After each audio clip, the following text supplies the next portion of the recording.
Hello. Um, we're back for today's stream. Slight bit late, only 8 minutes, not bad at all. And we're continuing on with the murder mystery. We've figured out that the lady lorry driver is very much involved in some way with the murder of the whoever this heavily armed guy was, or armored guy was. And so now we have to talk to this dude, the douche, and see what's up.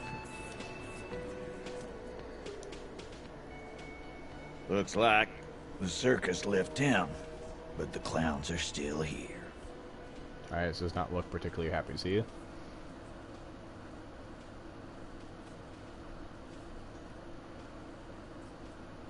Guess what? I've connected you to the local drug trade. Like hell you have. He leans There back is up. no local drug trade. This place is as clean as a rifle. Go back to Jamrock and ask the local junkies how clean your streets are in Precinct 41 kilos. We'll do that. In the meantime, did you know that there's an abandoned lorry at the intersection that was used to move raw ingredients for drugs from Terminal B to Jamrock? The person driving it was present at the hanging. It was one of you. We've connected the footprints. Detective, do you want to deliver the coup de grâce? The thought forms in your head, like a lightning strike branching in the sky.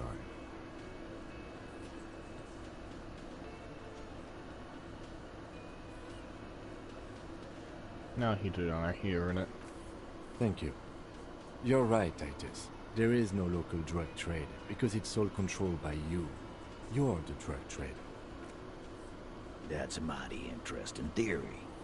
I guess that's what you would need to do, theoretically. A big, strong, state-run monopoly would outcompete the runts on the street. Yeah, man. Theoretically, that's what you would do. To get rid of the gangs, the dealers, even some of the junkies. You would need good, trustworthy people to take their place, of course. Hardy men to run such a monopoly. For the good of the community, of course. They keep telling yourself that. I know for a fact that you're still plenty of drugs out there. No, there aren't. Some little shit in his dead or stuff's probably from Jamrock. Little shit. That's Kuno in the yard. Oh. Whatever you've seen, big picture, man. The place is a paradise. And all thanks to Hardy Boys. Theoretically, of course. We're just talking politics here. My answer to your drug accusation is, how dare you? Go fuck yourself. Not quite yet, Mr. Hardy. There were 8 sets of prints on the crime scene. There are only 7 Hardy Boys here. Dave Hardy is the one who's missing. She's the thing, right? She runs the thing, right? My answer is, fuck off. Take a step closer. Mind your own business. There is no 8th Hardy. I run this goddamn scene. She runs it. And here we go. Back to the usual. I know! Fatty walked on all 4s. He's so fucking fat he left 2 sets of footprints. Despite everything, the little man is quick on his feet. Go fuck your mom, Dennis. That's more like it, boys. You heard him. It was Angus on all 4s. Anything else you need to know?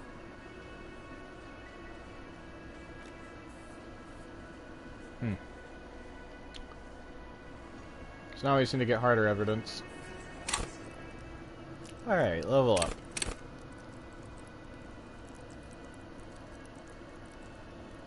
Oh yeah, I already know what I wanted to do. We did it, dude.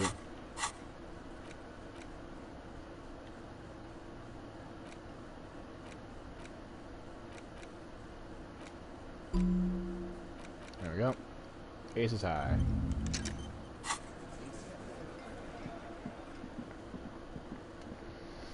Alright, time to talk to the lady. Alright, so that lady lorry driver, she strikes fear into everybody except for the one guy. And so my assumption is that these guys are also under said fear, which is why they're not as willing to spill the beans as they are for themselves, and they're willing to take the fall for one chick. But right now, that's just theoretical.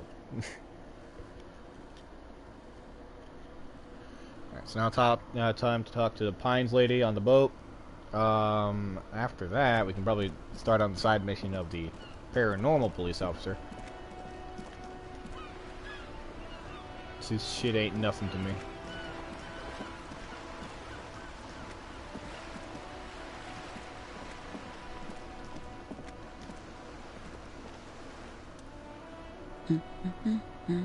I see a sturdy woman humming to herself. She seems to be pressing. A good one? Good points? The book? Yes? Hello? Not attention fully focused on reading. Who are you? Me? No one. I'm just a working class woman. She doesn't really want to be disturbed that much. If she's such a working class woman, why isn't she working? Shouldn't a working class woman be working? Not all the time. Right now I'm browsing books. Even a working class woman needs something to read. Got good. Nod. It is. I'm a policeman. I know you are. You need the help of a policeman? What with? Just focus on the books then. What with? A lot of things. For example, people tend to go missing. Watch her browse books. Her hands move over the book covers. The tips of her fingers look rough, stained with yellow. It seems like she has spent a lot of time at work, smoking. Maybe your husband's missing. My husband? No, he's not. So where could he be? I don't know. At home now? Out drinking with his friends? Working? Where is this going, officer? So what I'm hearing is you don't really know where your husband is. Yes, but I don't really need to know where my husband is. Not all the time. Wouldn't you like to? No. Get yourself done. Hey, you're right. Maybe he isn't missing indeed.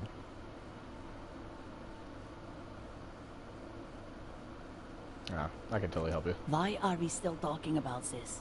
I haven't lost my husband. It's got to be something else then. Why else would you be asking her if it wasn't?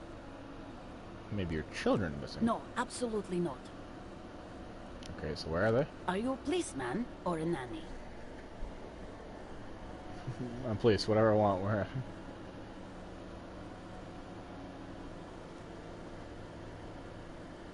They are not missing, sir. You know where they are.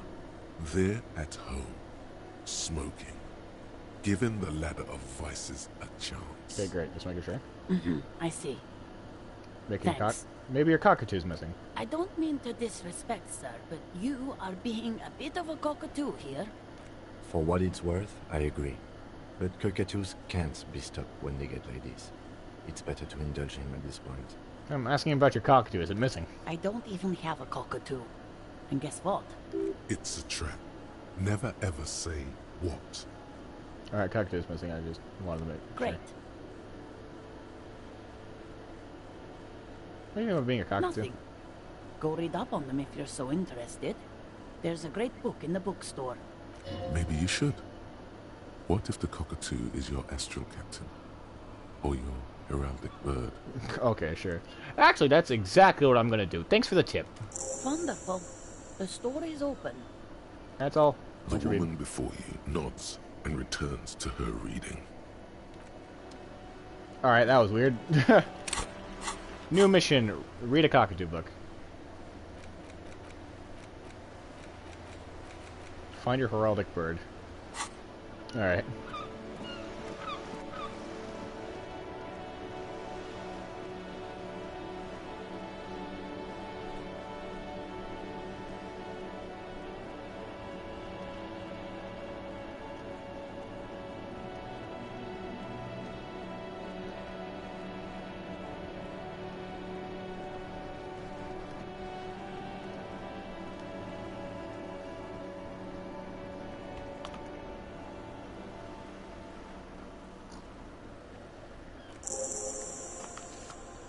Yes, my eyes on the harbour have sent word to that effect.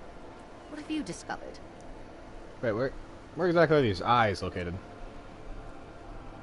It doesn't really matter. And I do apologize for the surveillance.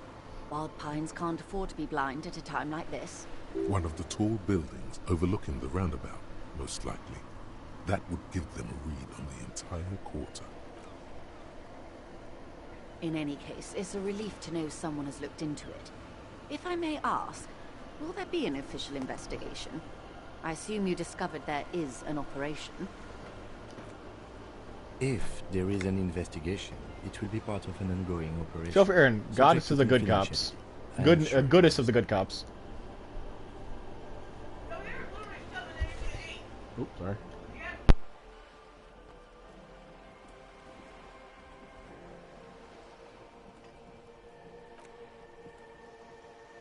Of course, detectives. In any case, you've held up your end of our arrangement.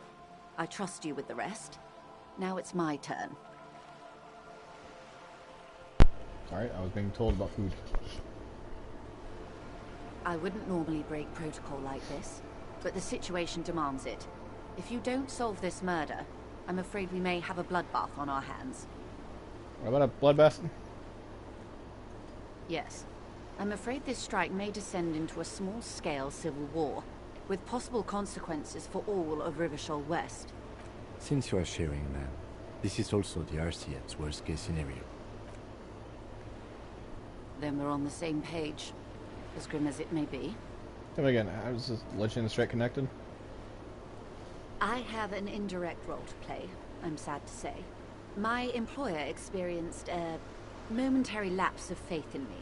In that moment, they elected to deploy a private military contractor as an insurance measure. They called it my security detail.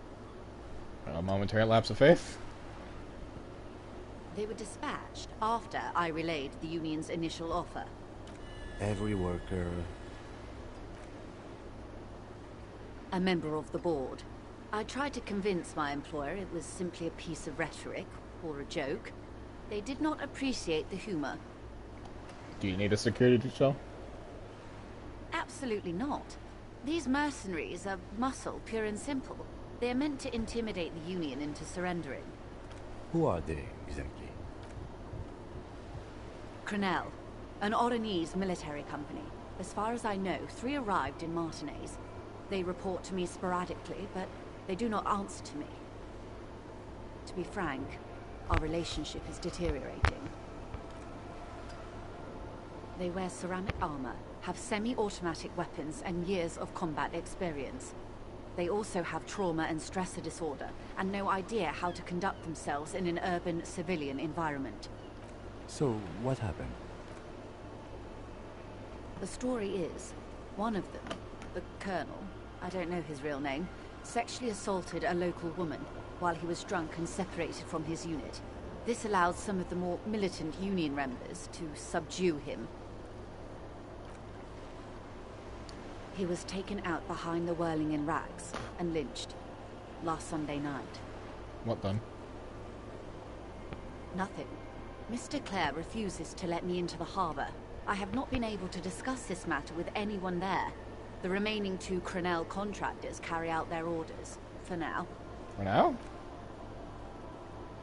It's a smokescreen.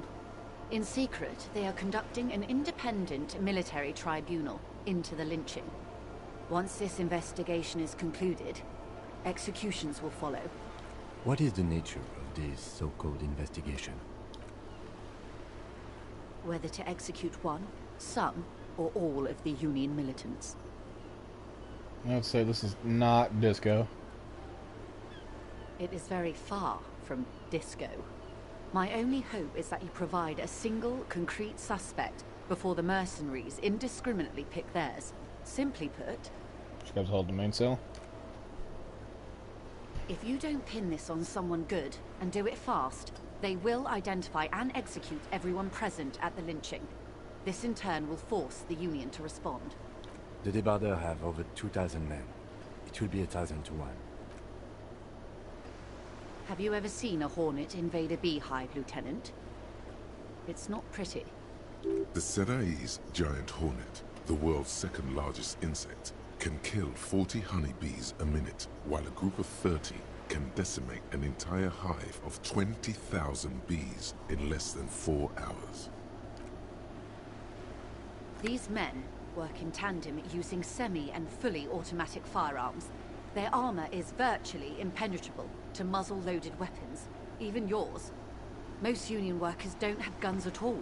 The muzzle loaders need to be reloaded after every 1 or 2 shots. The automatics every 1 or 2 minutes. As I said, a bloodbath. I think the confrontation's inevitable. Yeah, it seems pretty hard. It doesn't have to be like this. Nameless, badgeless officer of the citizens' militia.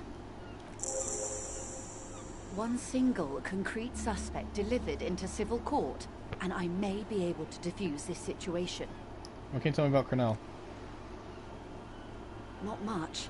Their public resume is relatively good, as far as private military contractors go. I believe they were once called Downwell. They boast a long list of clients: Saint-Baptiste, Welchman-Lorenz, Eintracht. A warning sign, however. The operations concerned all take place in third or fourth world countries. Guarding facilities, escort missions and such. Meaning they're used to operating in war zones. Yes. All the good conflict corridors, Supramundi, Yesut, the Seminese Islands, countries that don't have a good record reporting atrocious military conduct on their soil. Okay, anything else you got on them? Sadly, no. Before this happened, I had little interest in them. Now that I do, I don't have the resources. She thinks. If you still have access to the ICP's database, you could run a better background check than I ever could. It may take some time, though. She thinks. The International Collaboration Police, ICP, is charged with coordinating law enforcement activities in complex multinational investigations. Their database is the single largest source of information in the world. Do you know a lot about the inner workings of the RCM and the ACP, man? In my line of work, it pays to do your research. Compared to deal with the RCM, I did not think I'd be dealing with a group like Crenell. Could you contact the company and tell them to call them off? I have, and they will. However, these orders take time to reach what is basically a rogue unit out in the field here. Until they do, it's all on us. She's being truthful. She is pressing them as hard as she can. You said the deceased assaulted a woman? Or he didn't. This is information passed on to me from some teenagers loitering around the canal.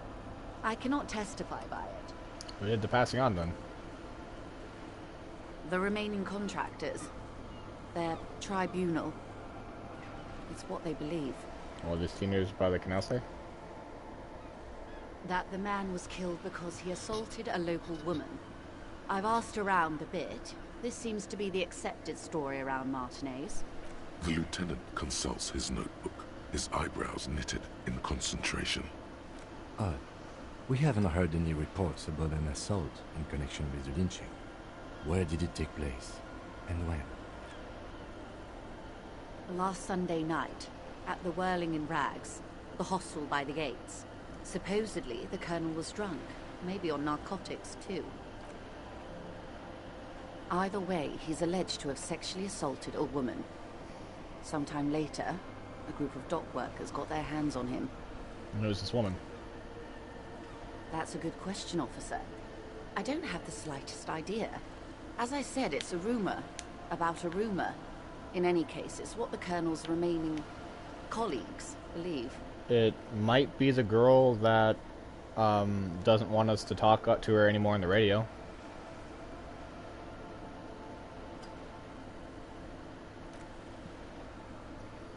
If you mean did I see him alive, yes. But I did not know him. His name was... Lely, his service name. A nom de guerre, most likely. He wouldn't divulge his full name. Only one of them did. A bad sign if there ever was one. Tell me about the others first. One is a man, Corty, they call him, a nickname as well. The other a woman, Phyllis DePaul. Corty is the gunner, I believe. DePaul is a radio operator. What would you say was his eye color, the deceased's? She closes her eyes, trying to picture the man's face, then shakes her head. I can't remember. The pang of regret in her voice. The lieutenant was testing her, asking a small detail first to see if she knew him better than she let on. She passed. That's all right, man. Anything else? Nationality? What would you say was his age? He was 40. Or 50. It's hard to say which. He had a combat injury on his lower jaw. It made it difficult to estimate his age, or gauge his facial expressions. What else? Nationality? Accent? He was, Occidental, I think. Light brown hair, a mixed accent, Oranese, or Messinian, maybe. His injury gave him an accent all his own. In a way, it was humanizing. He had to learn to speak through it. Through the injury. That's all I know, I guess. I only met him once. Well, there remain 2 mercs. They've gone to ground, as it were. I don't recommend seeking them out. For one, they're almost certainly armed to the teeth. They don't have the same respect for the Revachol citizens' militia as I do. To put it bluntly, they think you're vigilantes. Ghetto savages. It will not be a fruitful meeting.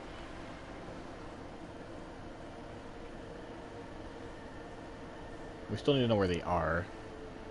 You're likely to run into them eventually. When that happens, I'll be in a better position to mediate if I don't appear involved. Okay, but where are these mercenaries? One is obviously the scout leader at the harbor gates. Yeah. The one chanting the idiotic slogans. He's barely maintaining his disguise. The other has a vantage point in a building south of the roundabout. They were keeping tabs on you while you were canvassing the lorry drivers. One must be the goon in the gill-fitting work clothes with the harbor gates. Scab later. That may be so. I still hope you heed my advice. There's no need to kick the hornet's nest. For all your talk of averting this catastrophe, the situation at the gate is a border keg. Does this not bother you? Of course it bothers me, Lieutenant. But my hands are tied. How would my employer react if it appeared I were intervening on behalf of the Union? Your concern may be appearances. Ours is keeping the peace. One's probably in the building overlooking the roundabout. That would afford a good vantage point. In any case, it's practically inaccessible. Where is your radio for contacting them, if I may ask? Do you have an earpiece? Heavens no. I'm not an undercover agent. There's a short wave at the ship's wheel. She nods towards the ship's owner. I have another question for you. I hope I can answer it better. How much time do we have? Until the executions start? Truthfully, I don't know. It depends on their progress identifying the members of the lynch mob, and their impatience. They don't report their progress to you? Not on this matter. I'm afraid they consider this a personal initiative. It's a matter of days, not weeks. That's enough for now. I I've am heard of the sorry to victims' have been the tattoos. bearer of bad news. If there is anything else I can help you with, please ask. She reaches for the photo, takes it, then holds it in her hand. For about half a minute, in silence. It was taken with a trigette not long ago. This is the man's upper body.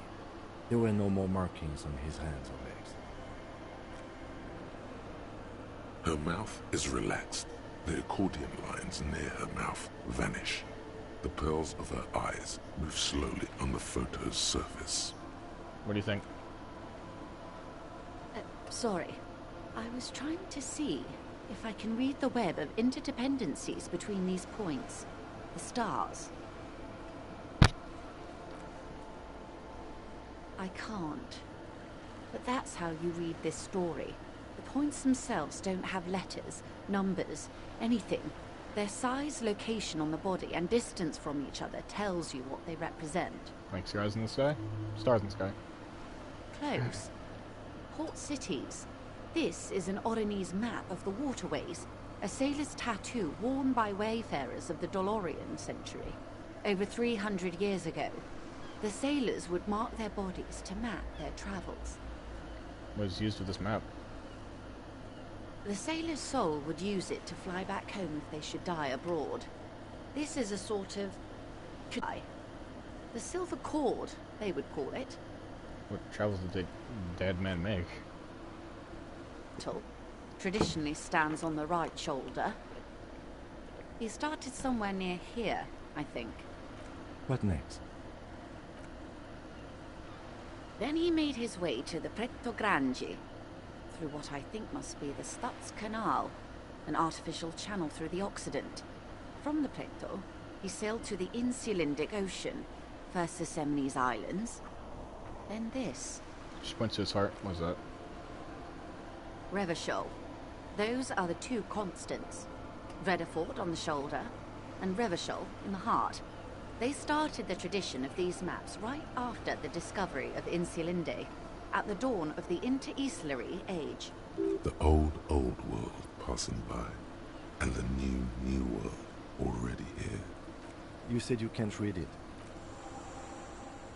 I can't. This man was no sailor, and these are no ports. I can understand geographic fragments, but not their meaning. Vredefort? Vredefort has a military academy. The Semines Islands saw a recent conflict. In Revachol, he was executed. Maybe it's record of his military career? That makes sense to me. We have no more use for a map of the waterways, just like we don't need sailors the way we used to. This is what the custom would morph into on the Occident. Mercenary tattoos. For all the boys looking for an adventure, a blood spatter on the seas. Who could tell me more? His platoon members? The other contractors. Though I do not suggest you go and show them that picture. This man was their friend and comrade. Surely there are other people to ask about the tattoo. This is not necessary to complete the task, officer. It's a dangerous side task. Search elsewhere. I need the information. Mark it down, ask Marks about tattoos. Do what you have to do, Detective. I don't think deciphering that tattoo should come before public security. But if you should wade into the mob to find out, I couldn't stop you. We will be careful, man. That's all about tattoos. Thank you for your help. Is there anything else I can help you with?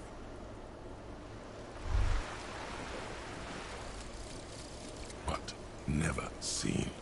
Everything that should be familiar appears strange and new, like some half-forgotten day in your childhood.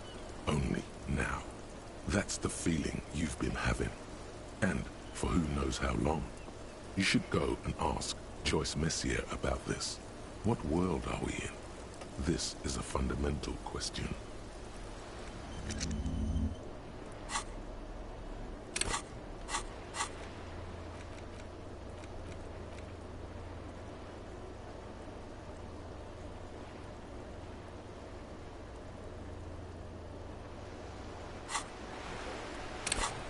What am I gonna level up?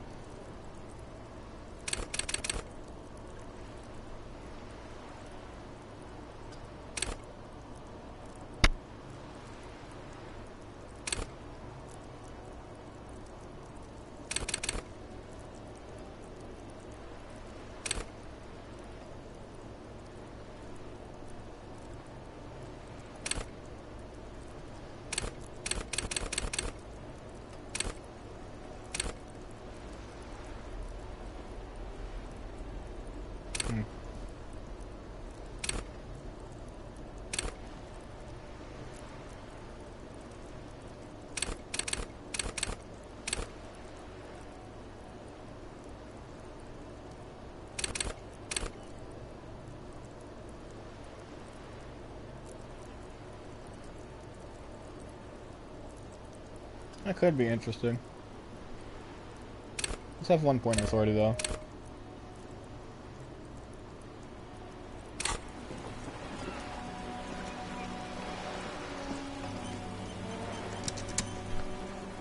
I'll go to the side mission about asking Jules about, you know, life later.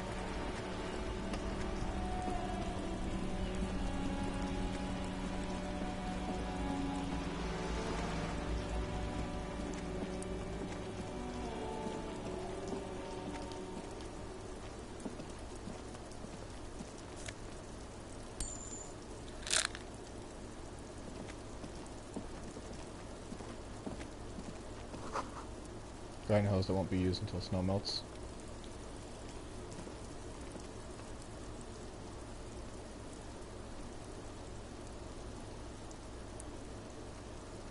Okay.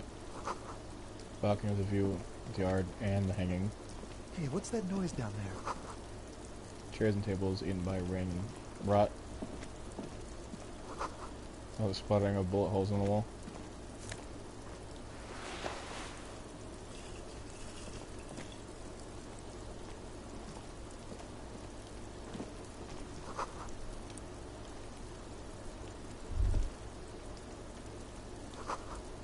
Smoker up there could be a witness. Talk to him.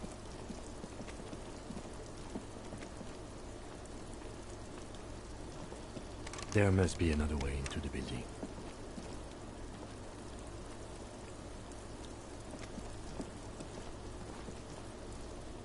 You see a young man on a balcony nursing a cigarette. His eyes have been following you for a while. Not looking for any trouble, officer. He says in a quiet voice, despite cold, the shirt hangs unbuttoned on his frame. It's the voice of someone who has something to hide, my liege. Alright, something. Speak up, this is the police. No trouble for me, I just want to know what's going on here. I don't want to be seen talking to the gendarmerie, if that's okay. I just want to finish my cigarette. Don't let him go. This could be your witness. The balcony has a great view of the whole thing. Actually, the gendarmerie really needs to talk Is to you. it really that important? Yes, you just my Like a shirt. nervous cat, he keeps stealing looks at the neighboring windows. Alright, but make it quick. Once I finish this cigarette, I have to run. We got a good view of the whirling backyard. Can you tell me anything about the hanging? I can tell that you finally got him down. Thank you. It was quite a disturbing sight, even by Martinet's standards. What were you doing last Sunday? Oh. You already asked me that, didn't you? Wait, is someone else investigating the lynching?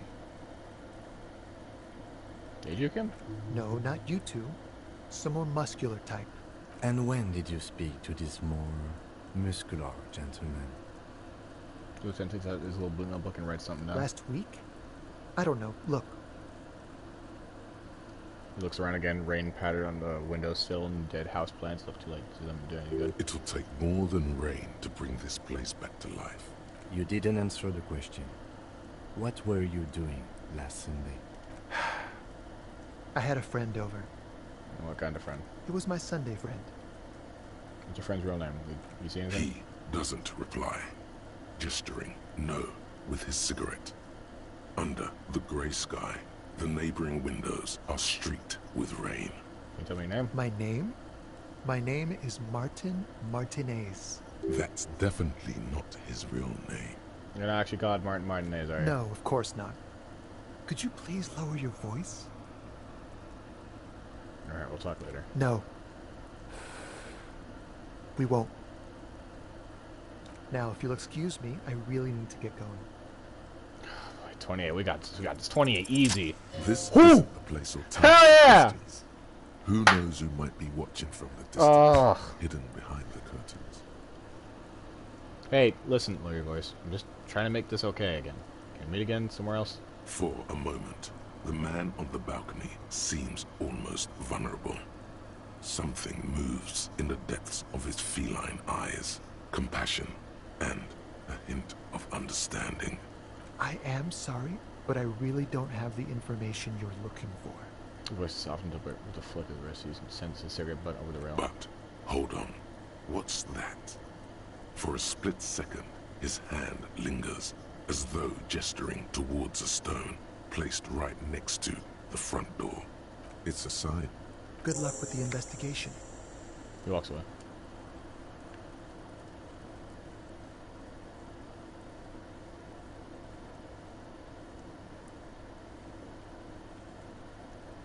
So, a stone. He's gone. Should run after him, see where he went. No point in running. Tenements like these often have multiple exits. If he doesn't want to talk to us, then he'll know how to hide himself. Alright, he probably didn't have anything important to say. He could be a witness. Him or his Sunday friend. Either way, we need to look into that muscular type who's asking about our case. He did leave us a sign. Did you see that? He wanted to draw our attention to that stone right over there. The lieutenant nods towards a small rock in the soggy patch of grass. If we find a way inside the building, we can ask around for his apartment. Okay, let's do that.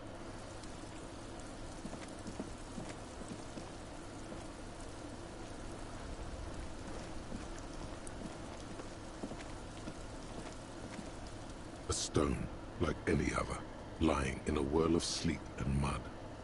Maybe there's something under it. Turn it over. There's a key beneath it, rusty from the dirt. This must be for the front door. Pity it doesn't have the apartment number on it. This building has many apartments, and the man can be in any of them. I'm gonna find the right We'll one. just have to go in and see. Stand back. Quick save. That was fantastic.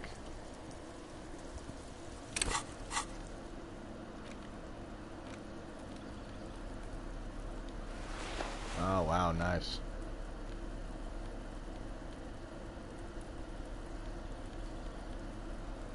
+1 reaction speed, feeling twitchy, -1 red art, bumpering.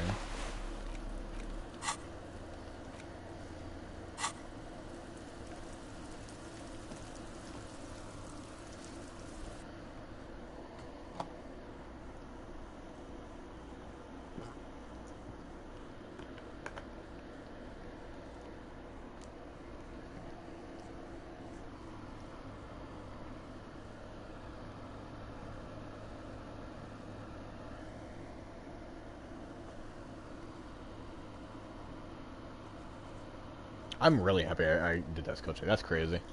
I'm pretty sure I still could have done it regardless, but, you know, just get information out of it.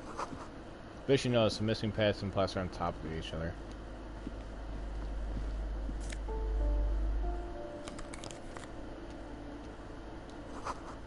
Looks filled with cleaning chemicals, smells well design. Eerie music. An old shoe rack with sneakers and old slippers. And these shoes come in 3 different sizes. Apartment 3, loud rumbling snores from within the window.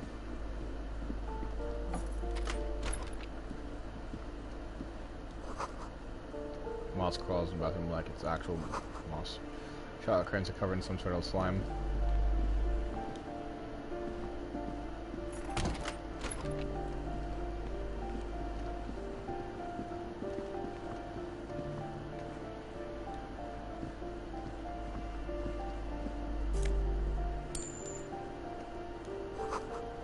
Someone's drawing a 5-point star on the wall. This door has been closed with a padlock. A chalk-drawn number on the board says, number 11. Is that on the It's a padlock? solid lump of metal, but the shackle is deeply corroded. A solid pair of chain cutters would make short work of it. Better whip out those cutters. You won't get very far otherwise. No reply. Like 3%, I could try. What are you doing? You need to get your tools out, man. Oh yeah. +1 logic, -1 authority. Should read the things of those later. This door has been closed with a padlock. What are you doing? Ah! You're trying to cut the body of the lock with the chain cutters, and it's really not working. I believe it's the shackle you mean to cut, Detective. Chain cutters are broke. Do you think that's what I'm trying to do? Perhaps you should give it another go. The shackle snaps like a twig, and the lock falls to the floor with a little thud. It should be possible to enter now. After you, detective. Alright, I had to use a medicine for that, damn it. Let's not do something that's, oof. Alright. Oh. Found blunt poster of a White Star, real lithography.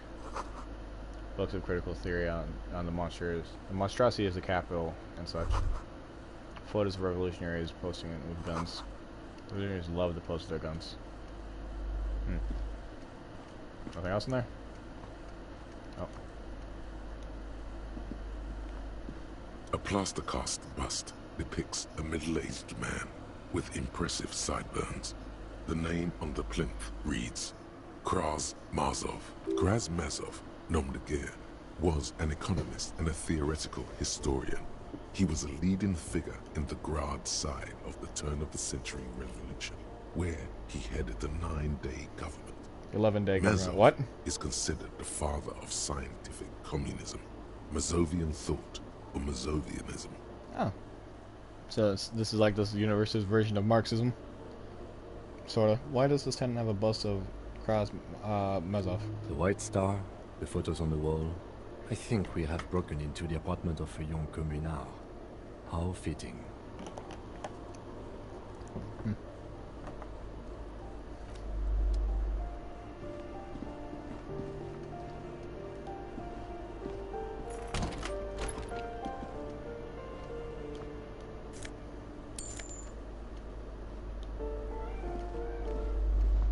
You hear someone walking around inside, rearranging the furniture.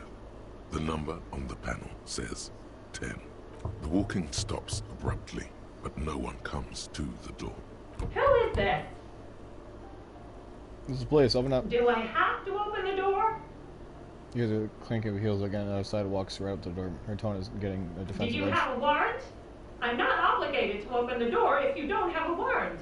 Let's go. We don't have a reason to get inside that apartment. It's generally easier to do things if you have literally any reason.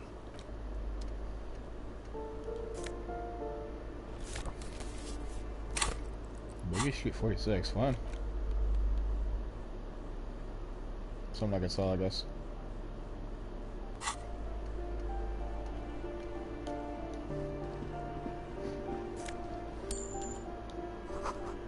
Door's number 9. It's locked. Alright, the mailbox is overflowing. Give me a moment. Other woman's leaning to her broom, her knuckles white as bone. Seems to be having a difficulty breathing. The cold never does any good for my bronchitis. Alright, should I call a doctor? Just want to take along, I only have a few Go questions. ahead then. What do you want to know, policeman? She's the cleaning lady. She knows the floor plan and the residence. Where are you? I'm no one. Just an old woman who cleans these hallways. You live here? If you could call it living. I have a little room upstairs right next to the coal room. It's barely bigger than a closet. But I don't complain, no. I have my bed and my aching bones to keep me company. And that's all I need from this world. She hasn't spoken to anyone for a while. Even her sentences feel rusty. I'm looking for a young male in his mid-20s, dark hair, skinny build, smoker on the balcony. Yes, yes. I know who you mean. The scrawny boy who's always smoking like the devil, right? She looks at the other end of the hallway. Somewhere in the building, a child starts crying. You hear a radio tuned to a talk show and someone taking a shower. What's he in trouble for? No trouble, I just want to talk to him. Do you know where he lives? Talk?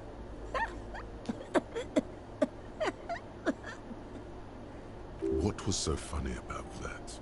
He lives upstairs in room 28. Go to the balcony. It's one of those doors there. He's usually home in the evening. Thank you. We should go check out his apartment on the balcony. See if he's home. I have a few questions about those appointments. Ask away, policeman. One residence on vacation, their mailbox is People overflowing. come and go. I don't keep an eye on everyone. They probably just moved or died. Hopefully somewhere else. Lives in apartment 10. No one lives there. It's been empty for months. I talked to someone through the door. Impossible. I would know if someone had moved in there. Oh. Maybe it's those countercultural people again. Breaking into a house like it's a public space. You're a policeman. Be good and take a look, will you? Sure, I'll go see what I can find. Great. Young people. They're worse than rats. You know, always littering the hallways with trinkets and empty beer cans. Who lived behind the padlock door? Oh, that one is a scientist. A future scholar. I think he studies astrology at the community college. Education is good. I always tell them to study. Astrology? Something to do with all those stars around his door. He asked me to leave his drawings up on the wall. You mean a star and antlers? I think it's symbol for communism. The symbol of what now? Communism, you know, like World Revolution? Never heard of it. Can you tell me about Sydney? The artiste? Nothing I can do about her, I'm afraid.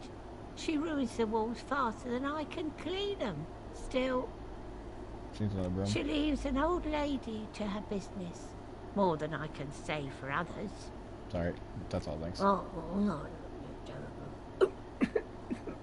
That's all from thanks.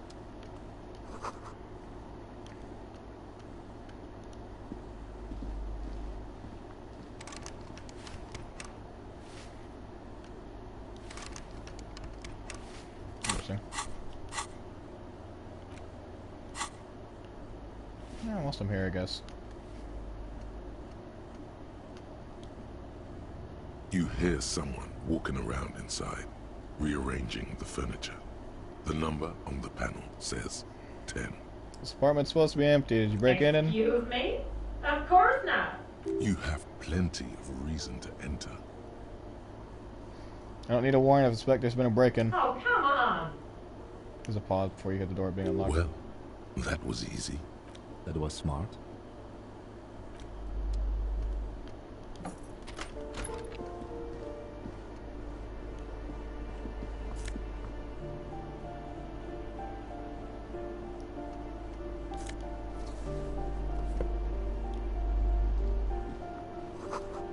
Blister medicine peeks at the box.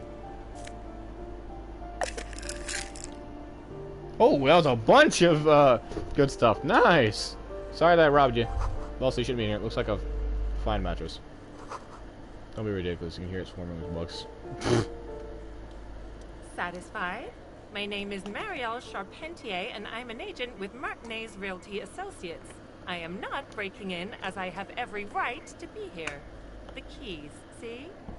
She goes to the keys in her hand. Boy, there are a lot of different keys there. More than 20, at least.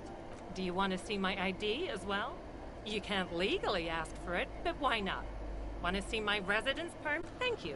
Do you have any questions? I need to be back in Midtown in an hour. Here comes the foreclosed apartment down the hallway. Oh, that's another huge mess. The former tenant owes us 3 months of rent. 3. We closed the apartment and planned on auctioning off the valuables, but... And again, I have no idea how stupid mistakes like this can even happen. But Ron, when he came to close the door, didn't close the neighboring door. And there's a hole in the wall. A hole in the wall.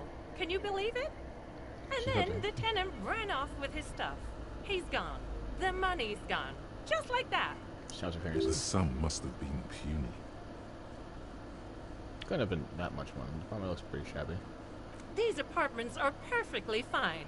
They have gorgeous architecture, a million real view of the bay, good ventilation, neighbors, life, spark, and they are affordable. I'll tell you, Martinez has a future. In a few years, it's going to blossom with artists and creatives and those radio computer wizards. Money also disappeared, I think. Well, it does not disappear from my hands. No, I don't let it. So what happened with the wall? Don't ask me what happened with the wall. I have no idea how we're going to find the time or resources to fix it. Both apartments are now unrentable. Both. Still shaking her head. Manicured hands now crossed over her chest. What are you doing there? I need to get it ready for the next lease, but as you can see, the previous tenant completely trashed the place. Sounds like you had a good time. Or Branswell, who lived here. It was some kind of a moribund old man who used to be a business owner. You'd think they'd make rent. She stops hesitating. A sudden serious look crosses her face. This story didn't have a happy ending. But that was months ago. Anyway, was there anything you wanted, or is that it? I'm in a hurry. That's all, thank you. Of course. She replies with a smile, but her eyes remain glazed over. She's been waiting for you to leave. Sorry. Back to your business.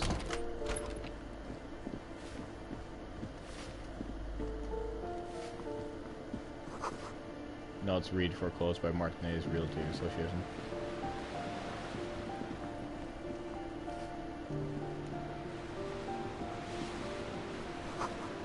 I was tore down the wall. Sea blue or below looks cold and windy gray. And winter gray, sorry. Old grocery list on table and checks.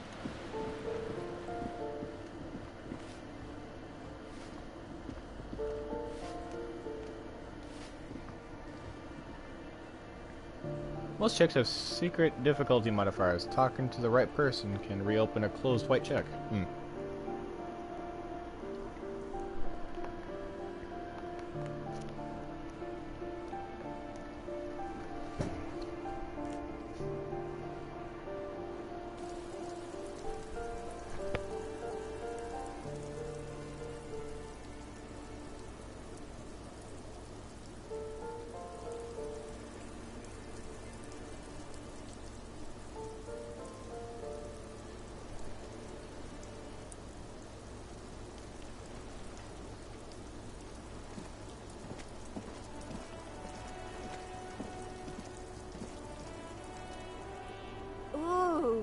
The piggies have learned how to saunter up staircases.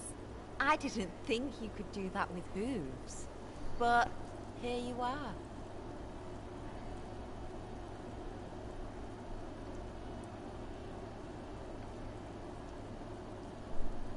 That's right. We've evolved. Yeah, I can see that. Cool mutations. She crossed her arms. That smell coming from her paint bucket. It's not paint. It's heavy fuel oil. Red-dyed heavy fuel oil is only used in government vehicles, or at least that's the idea. Is that government fuel oil? What did you think I was using? Aquarels? Sucked it out of a cop's fuel tank myself. Back in Jamrock. Fumes are bad for you, okay? Fumes are bad for you, my guy. Something to think about next time you're driving around in your pretty little piggy carriage. Alright, catch you later, I guess.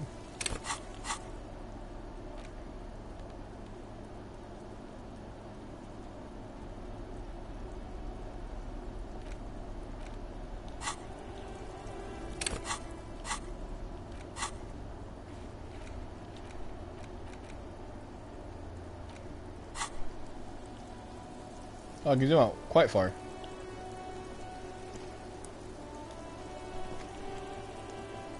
Most people settle for a bed after 21. Not long after. At night, the streets are emptier. By 2 o'clock, everyone's asleep. Yikes.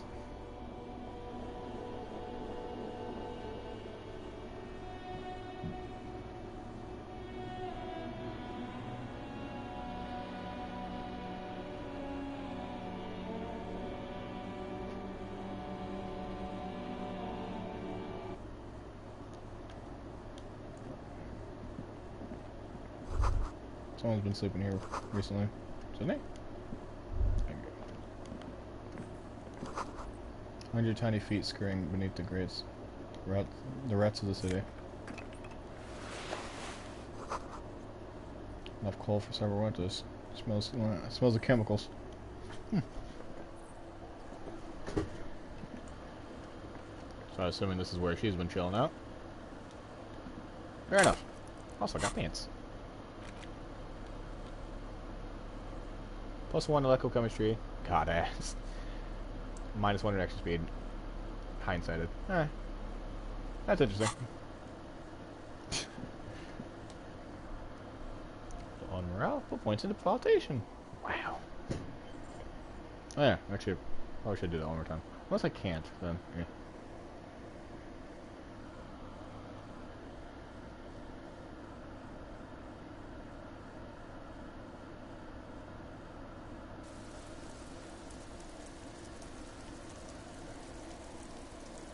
Sydney, you wouldn't happen to be the lady lorry driver, would you? And again, there's no options to talk about that, so...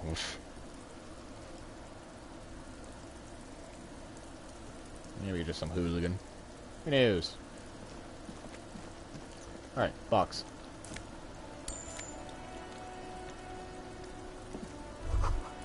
Door's locked. You can't get in. Cheers, news. Someone lives in the back.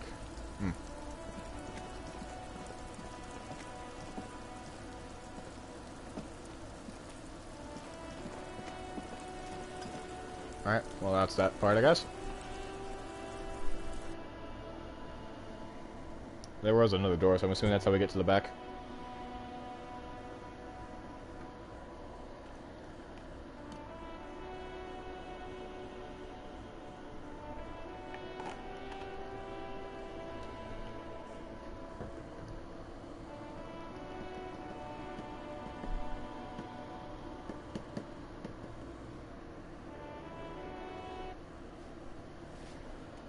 Alright. Staircase. Staircase. Alright, there you go. Don't be afraid to say weird things. People are more forgiving to persons of power, like police officers. I guess? I don't know if it's forgiving or it's just like pity. There's a pretty big difference. But good to know. Also, if you say you're amnesia, you have amnesia, they're also going to be more willing to go, oh, okay. You're just kind of fucking wacky.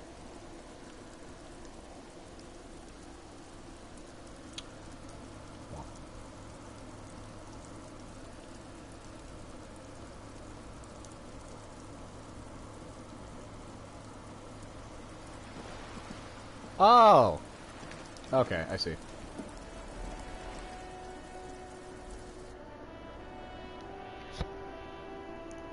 What'd you say, having to get in the back? What? Oh, wait. I have to relook. I'm apparently lost. I thought it was a downstairs, I'm like, maybe there's some way back up. Hey, sure, right.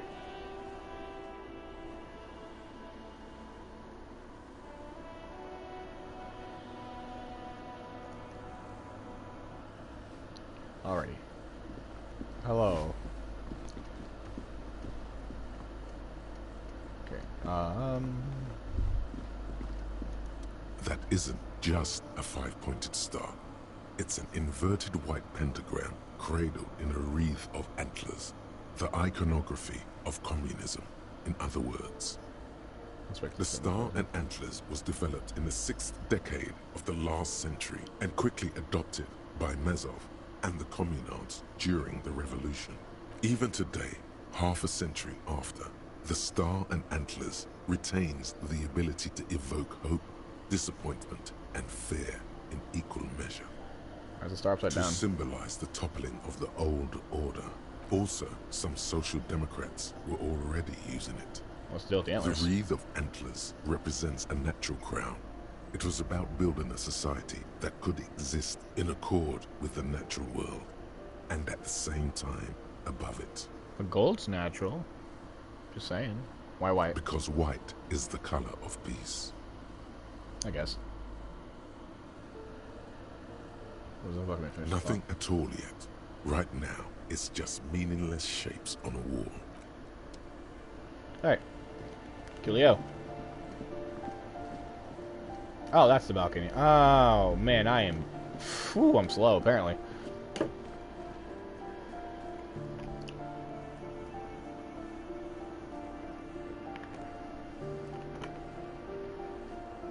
Alright, but based on what Jules said, I really do need to kind of push to figure out how to stop the mercenaries from killing people, because, oh boy! I only have days to do it. Thank goodness days are long, but I'm pretty sure if I do take too long, the game is going to go, oh hey, you didn't do anything, Civil War time.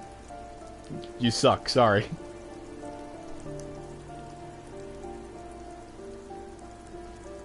So yeah, that's going to be fun. The bigger box is full of cigarettes, buds, and electric wires.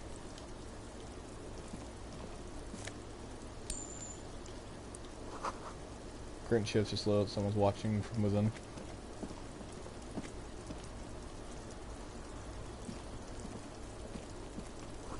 There's a door, nothing for you here right now. Someone's growing rosemary, thyme, and a cactus. Nice. This door is made of metal and appears to be reinforced. Someone here really values their security. Number 28. This is where the cleaning lady said the smoker on the balcony lives. Let's see if anyone's home. Knock on the door. No one answers. Looks like the young man we are looking for isn't home. I think our best chance to catch him is in the evening. Looks around, taking the cold spring air. We should return tomorrow after we have finished with our day's work. How about 9 p.m.? Sound good? Tomorrow at 9? Not tonight at 9? I mean... The smoker on the balcony. This is why we're here, right? He might know something about the murder. So tomorrow 9 p.m.? Don't worry. It's mostly all still here. You can remember things. You got this. Sounds good. Tomorrow, 9 o'clock. Tomorrow, 9 p.m., right here. Apartment number 28. Good. It's down slow. Damn. Turns out it's quite tricky finding someone in a big apartment building. Don't worry. You'll get him. Remember, tomorrow, he's probably gone for today.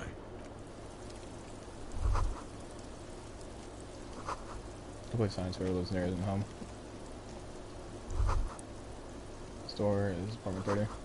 Voice moves in, sing along to some buoyant dance track.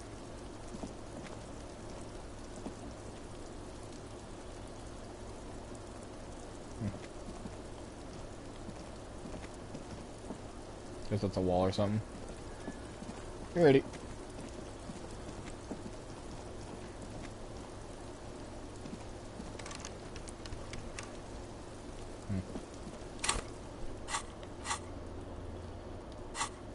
Alright, then I'll come back here at 9.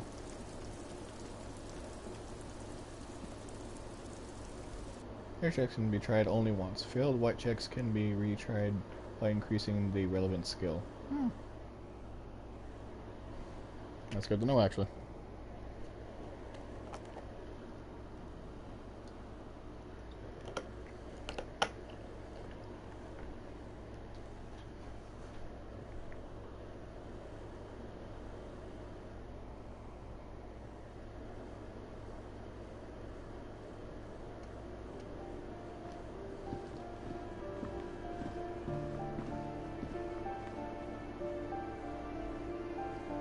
Can't put more points in school. Drugs raise learning caps, but they're bad for your health. So yeah, if I want to like raise something, just let me do some crack real quick. It's funny. Or whatever the hell speed is. But I doubt it's gonna be easy to get, considering El Caparino. Also, doubt it's gonna be great for me for both 1, health, and 2, my partner.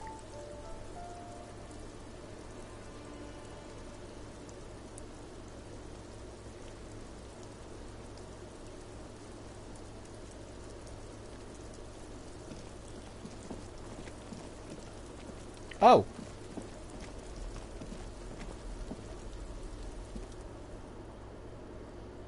Are you trying to sneak up on me? Come to slit my throat in my sleep? Apparently, she doesn't like people standing behind her. But logic error. She is not sleeping right now. Pig's come to take me out. Trying to snuff me out. No. Are you sleeping right now? Don't get fucking clever with me, pig. You think you're so clever.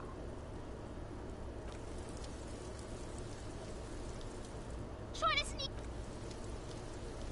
Okay.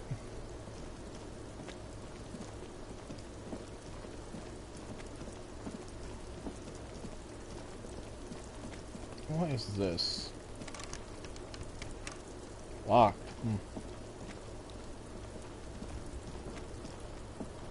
Guess that's because of that. Oh, maybe I could try that again.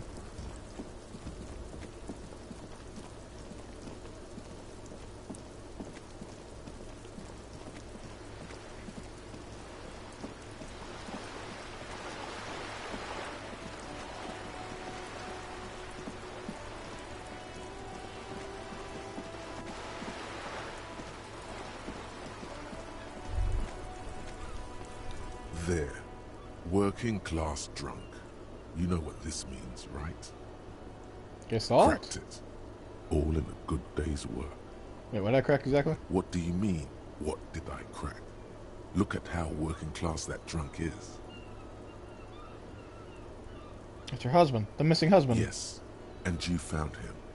Now go and tell the working class woman. Protect and serve, recruit. Didn't she repeatedly tell you her husband isn't missing her? Listen, I'm only making myself a fool. Do marriages make any sense? Does honor? You're not a filthy philosopher. You're an officer of law. It's time to ace this case and not brood over your reputation. We can deal with the perception management later. This is nonsense. Not honorable, recruit. Not honorable at all. That's funny.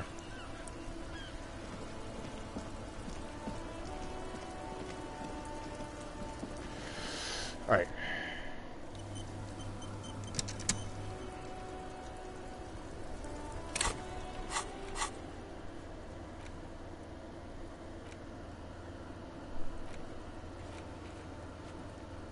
Oh, I gotta report back to... What? Alright. I can do it later.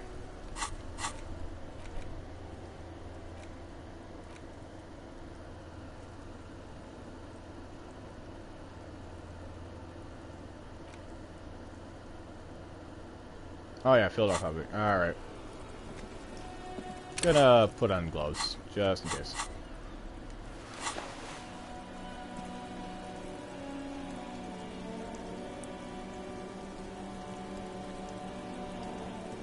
Oh hey, it's the girl.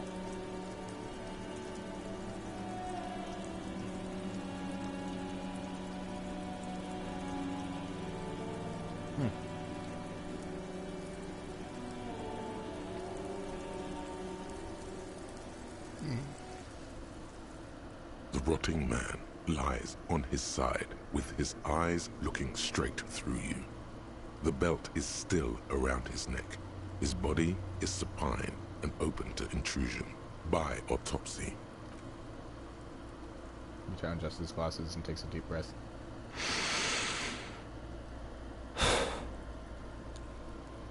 Tell me something, dead man. Shoot, loony Rooney. I hate you. You're stinking. You're boring. Do I remind you of someone? A child born with Muller's disease, harlequinism, grown up miraculously. Myself in the bathroom mirror. There you go. Look at that bright kid. We're birds of a feather, you and I. Soon you will be just like me. Just keep drinking and having a good time. It's a matter of weeks. Feeling nausea, vomiting, tenderness or pain around the liver area, tiny red lines on the skin above waist level, more like days, Copper. The clock is ticking. Your liver tells you so. Enough. Come back later, Corpo. Amuse yourself with my frank manners and my memento mori features. If possible, also, see me in your dreams. First, what exactly is a field autopsy? Come on, officer. You know what a field autopsy is. You've done 100 of them. What you do know is, at 18.9 kilometers, the dormant shield volcano, Corpus Mundi, is the world's highest summit, and the failure of the 38 single, Epui Descent, to crack the top 20 was the death knell of disco. But what a field autopsy is, you have no idea. Well, actually, this appears I forgot what a field autopsy is. Fine. It's a 3-part form to be filled out on the scene by the detectives responsible.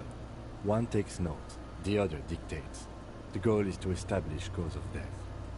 Do you need a scalpel for that? A scalpel is not always required. I hope this is one of those cases. Latex gloves are, however. Why don't you know? What uses are you? You must have me confused with the Copperpedia. What was a Copperpedia? I think I need to talk to him. You, sir. You are the Copperpedia. Copper goes sounds. Let's get in there. There truly is a time for everything, even for yellow gardening gloves. Nothing However, really. they are lacking hygienically. I suggest you get in there in limited capacity. Alright. I'll ask you when I need you to. For the most part, maybe I should handle the contact and you take notes? Should I take notes in my paperwork? Take it later. Yes, you see, the field autopsy form is the one on red copier paper. Open ledger at the field autopsy form. The dead man stares in silence as you crack open the ledger. The bright red paper is covered in boxes and lists, describing the condition of his skin and organs in 3 parts. Above those, an 11-field info form needs filling out first. It begins with... Assistant? That's you. Only first question. I already don't know the answers.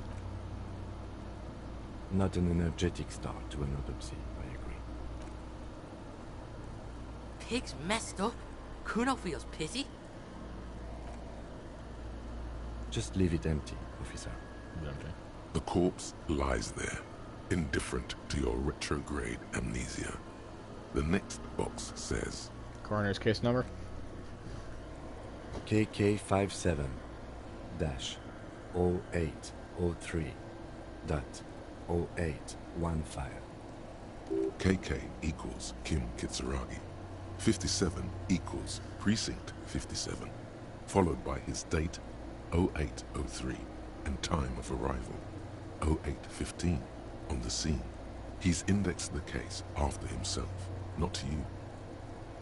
That's because he doesn't want to bring up the messy question of your initials. Right down. Next. Name? We've heard the nom de guerre. Lely. It's better than nothing. Write it down. Right, Leslie down. What's next? Date of birth? Date of birth, nod. NA. Age? Roughly 50. Dry 40. The damage is so extensive, it's better to err on the young side. Right, 50. The corpse looks ageless, like meat on a hook. Race? Mondial. Fair to olive-skinned, from the Isola of Muindi. This is as vague as it gets. You might as well say whitish. Right now. The pudgy mess of curdled meat looks neither mondial nor anything other. Sex? Fucky, fucky! The little monster exclaims energetically. Male. Pigs can have sex. Right, male.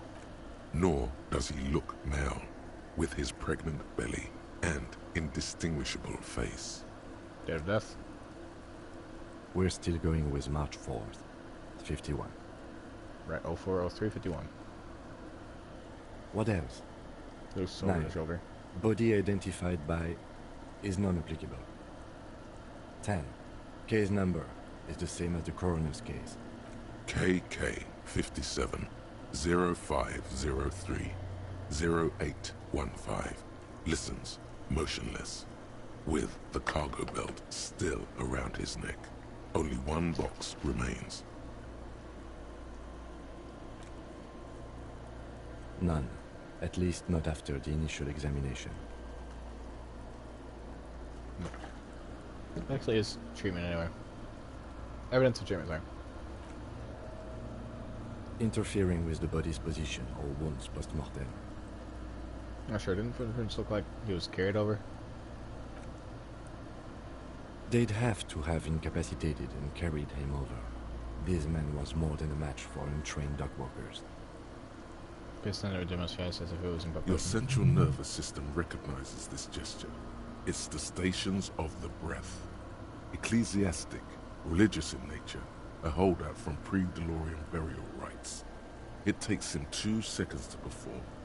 Then, We should start the post-mortem. Turn the bridge. the corpse cannot feel Kim's hand on his chest. It no longer meaningfully interacts with its surroundings. A thicket of boxes and lists on red copy paper tries to answer why. External examination summary. Clothes. The deceased wears armored boots and white briefs. The make of the briefs is Babrodine, I think. Let's see. Someone's body on the other side to check the number label. See? It's happening? Babrodine, yes. Inexpensive. Size M. Color white. The disappointment is palpable. The red-haired thing was expecting something more lurid. Write it down. The boots are ceramic, vitreous enamel. They are fused to his skin from blood flowing downward post-mortem. Removal of the boots is left for processing. Write it down. The boot has a serial number. It's E50.100.100. The lines between the plates are in the shape of the alphanumerical. The number is purposefully concealed by the design. Write it down. Tattoos. Stands up, feet planted, eyes head the body. The upper torso is covered in a single, continuous tattoo, resembling a map of the night sky. It Reads it out. reaches from the right shoulder to the heart. The ink is blue and white. The assistant has a color photograph of the markings, to be added to the case files as document A1. The photo is taken on the scene, using a Trigat Mini. Write it down. The deceased has a belt for airlifting cargo around his neck, tied with a hangman's knot. Color yellow. Length 3 m. Write it down. Well nourished, athletically built, measuring 1.8 meters. Generally consistent with age, about 50. Preservation is good. Ambient temperature below freezing. Write it down. Body hair is light brown. Distribution is consistent with age. The deceased had male pattern baldness. Hair is combed back, short. Touch the corpse's hair before we write it down. Short, light brown, male pattern baldness. Lividity is consistent with hanging, albeit faint, as noted. The head is congested. Contusions are present on the head, chest, and thighs, consistent with stones thrown post-mortem. Low velocity. Fucking low velocity? You think Kuno doesn't know what you're talking about? Velocity was fucking max. Talking shit about Kuno's velocity. In addition, there are bite marks on the face, scalp, and chest, consistent with predation. Write it down. Ligature mark. The lieutenant produces a small folding knife with the other hand pulling on the belt. He starts cutting into the polyester. The stench is horrid. After a while, it's obvious the material cannot be cut. The steel wiring. There's Yes, too it's- much of it. We need to remove the belt so we can get to the ligature mark. You got just the right tool for that. The chain cutters.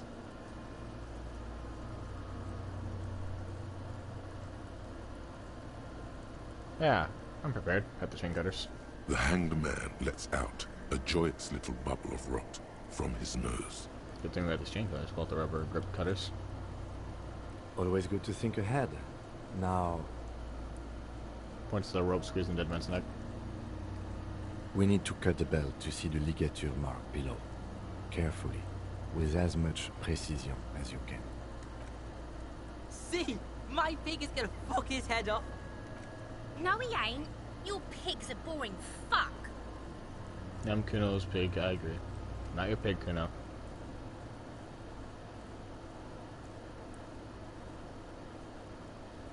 Look for a good spot to cut.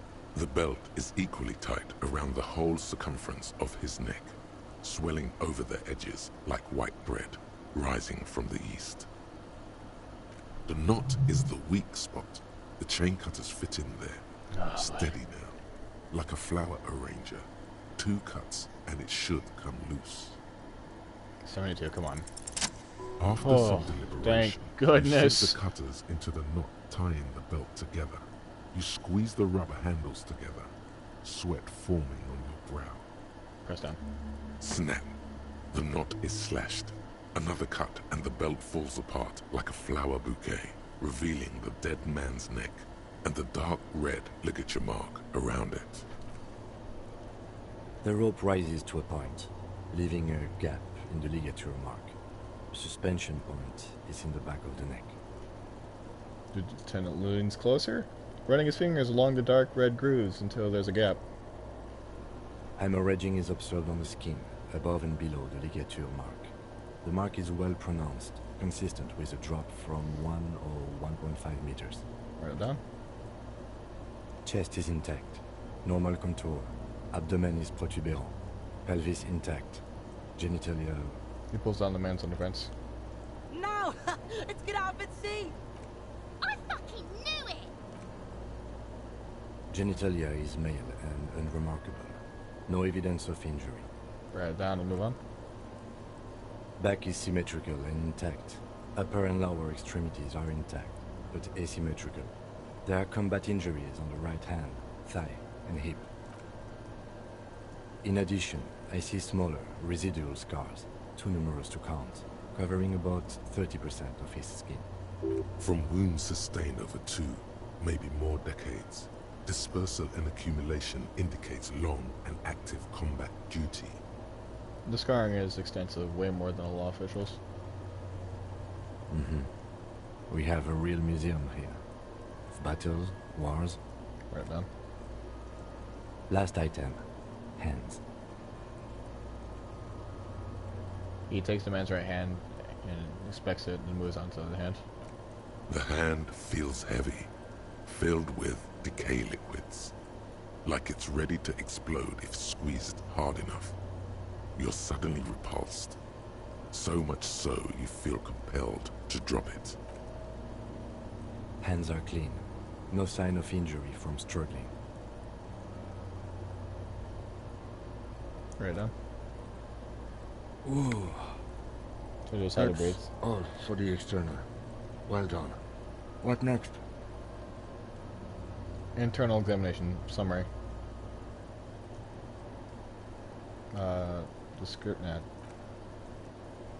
Central nervous system.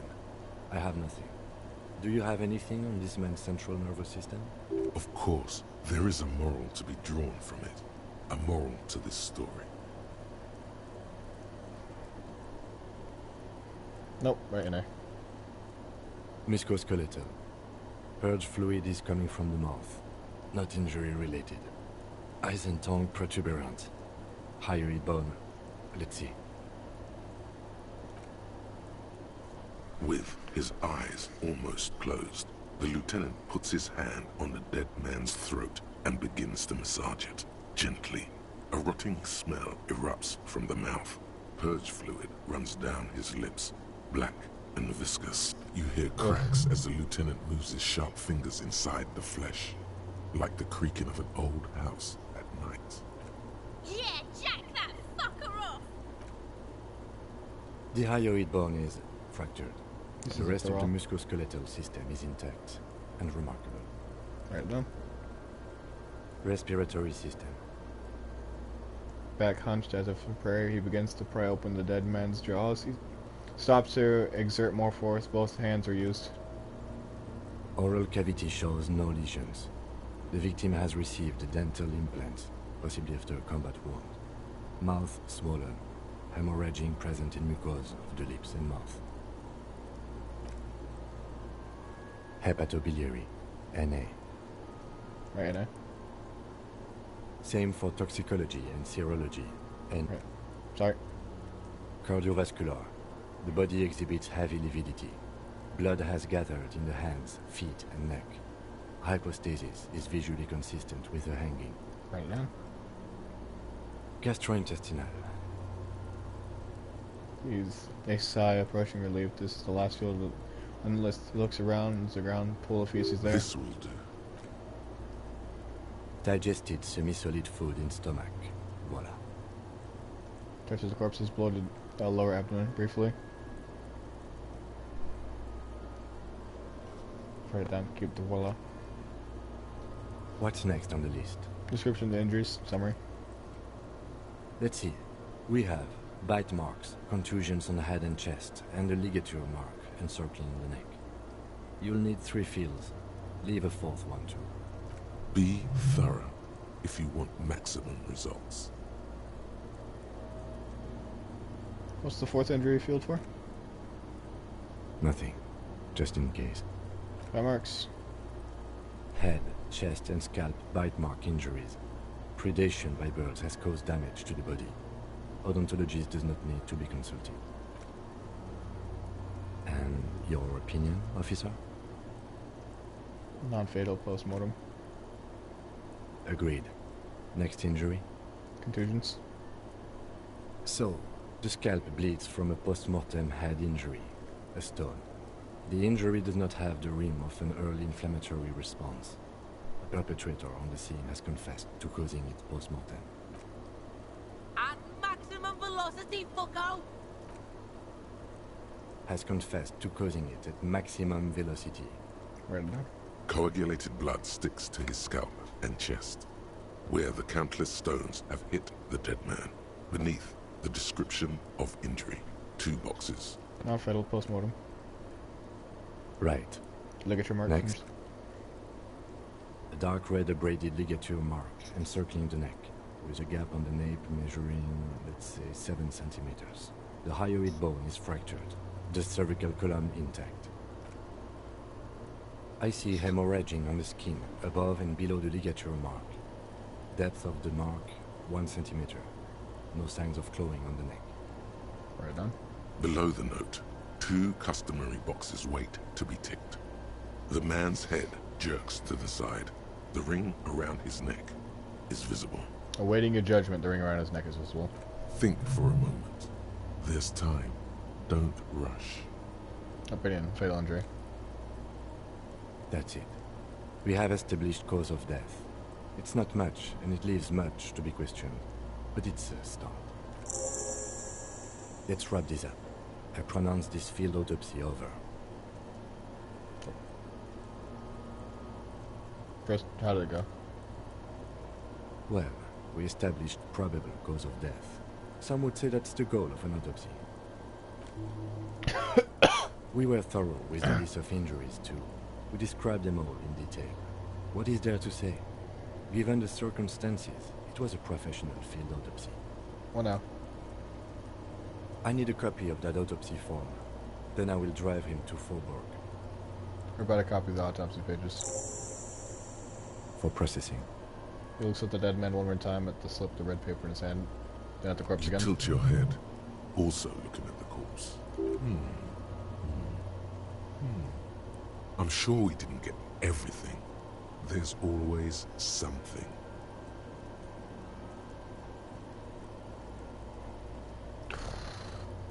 Perception. I can level it up just a little bit.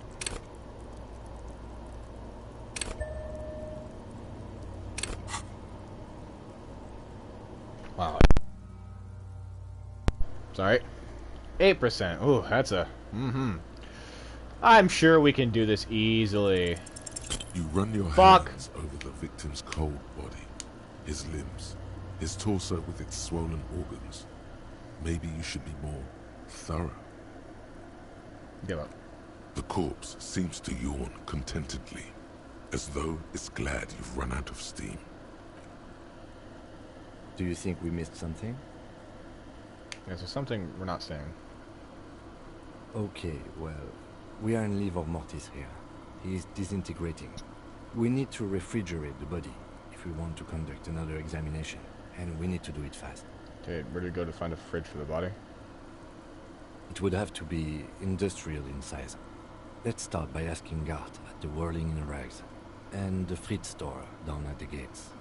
If they don't know, but only if all else fails. Fuck are you looking at, Beano man? You want a piece of the Kuno? Wanna get fucked? Only if all else fails. Let's hurry them. This is one task we cannot sideline. With every hour, whatever we are looking for will become harder to find. Yeah, well, I tried. Also, having perception, though, will be good.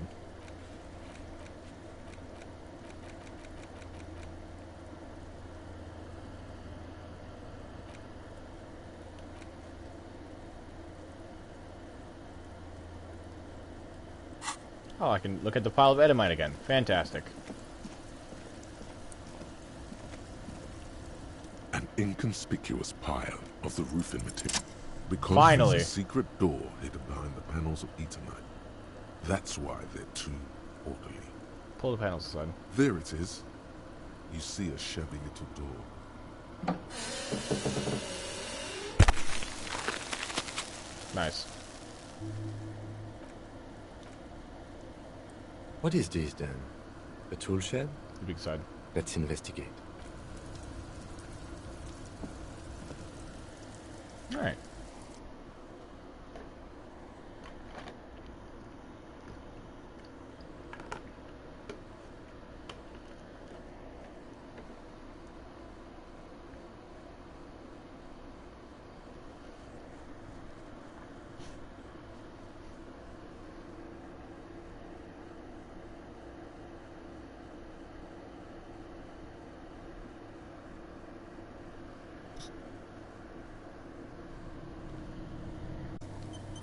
Save here and I'll be back.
Alright, I'm back. Sorry.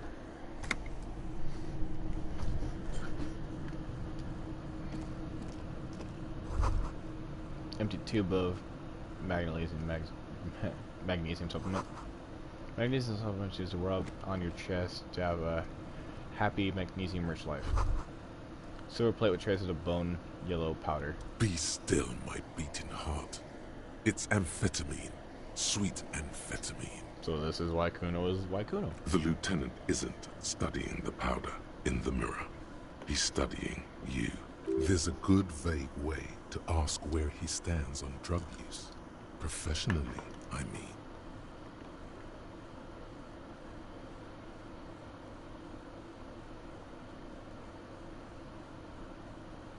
I want to take necrotics here. Perhaps the police should intervene. Perhaps not. This is below our pay grade, detective. Alright, however,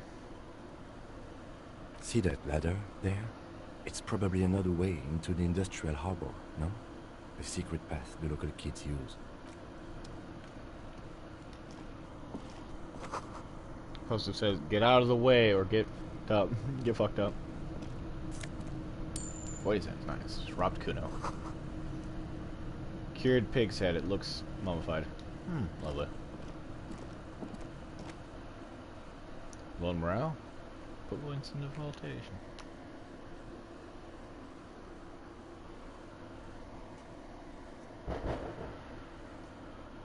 Fireworks, I guess.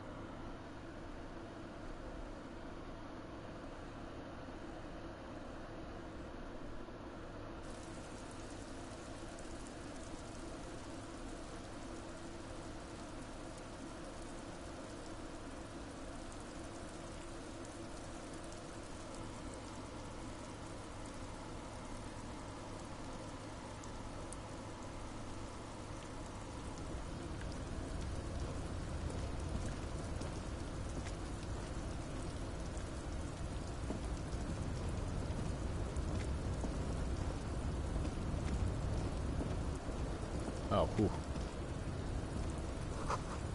Zora gonna collapse them.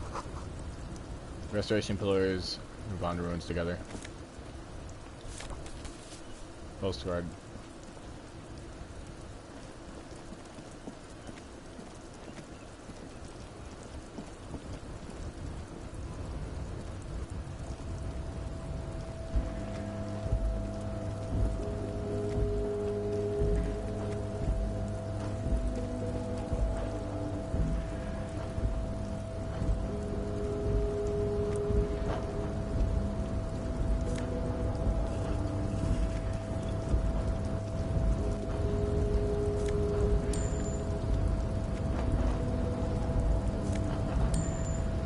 Nice.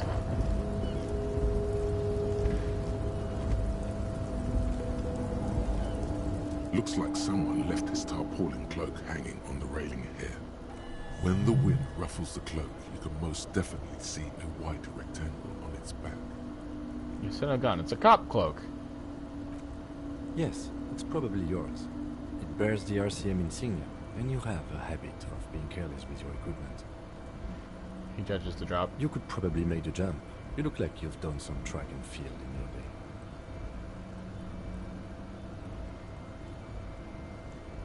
Look around. The wind is aggressive up here. The lieutenant looks at the enormous crane towering in the distance over the container yard. That machine is a Kvalsund 1020 HK. Kvalsund 1020 HK. Is it? Kvalsund makes a lot of heavy equipment, but this is phenomenal, even for them. But I digress. We were focusing on your cloak here.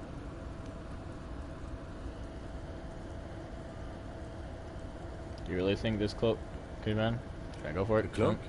I do think it's yours, yes. As to whether you should go for it?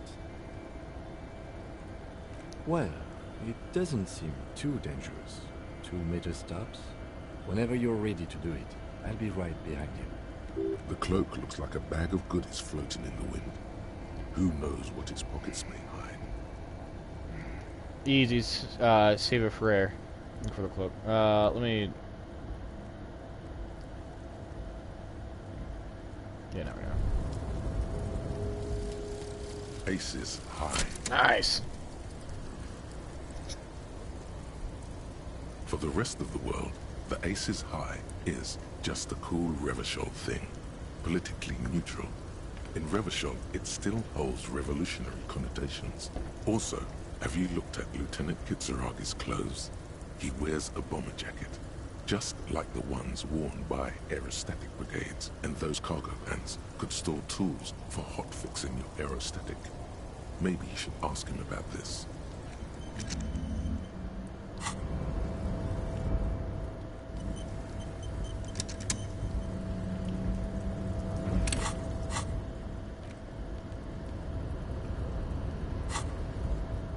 Now we quick save. Alright. Now I'm going to talk to him for... actually, I'll go for this first. A tarpaulin cloak with possible RCM markings is still caught. Oh no, don't fall down and kill yourself.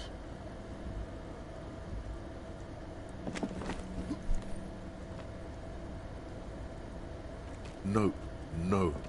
That's still too high. What were you thinking? You're not a gymnast. You're a boxer.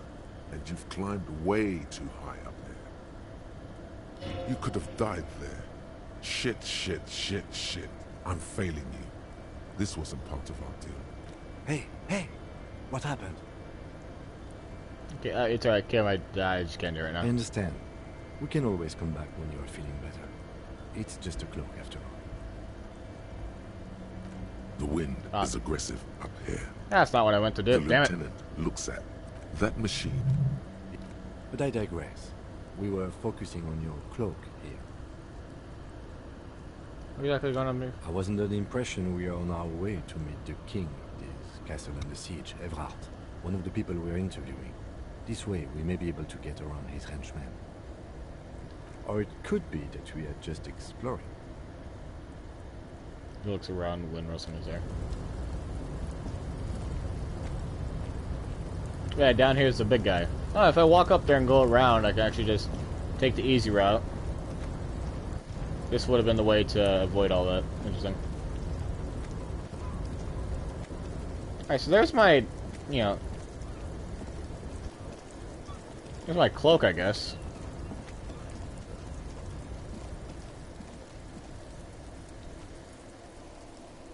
Alright. So I need to put more points in survey further. Super further. Alright.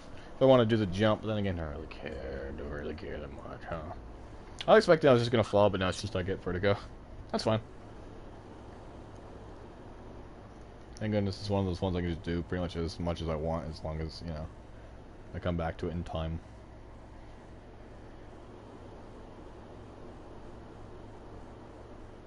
Still need to find my badge and my gun. Oh, wait, before I do that. Actually, before I do that, let me take off my gloves.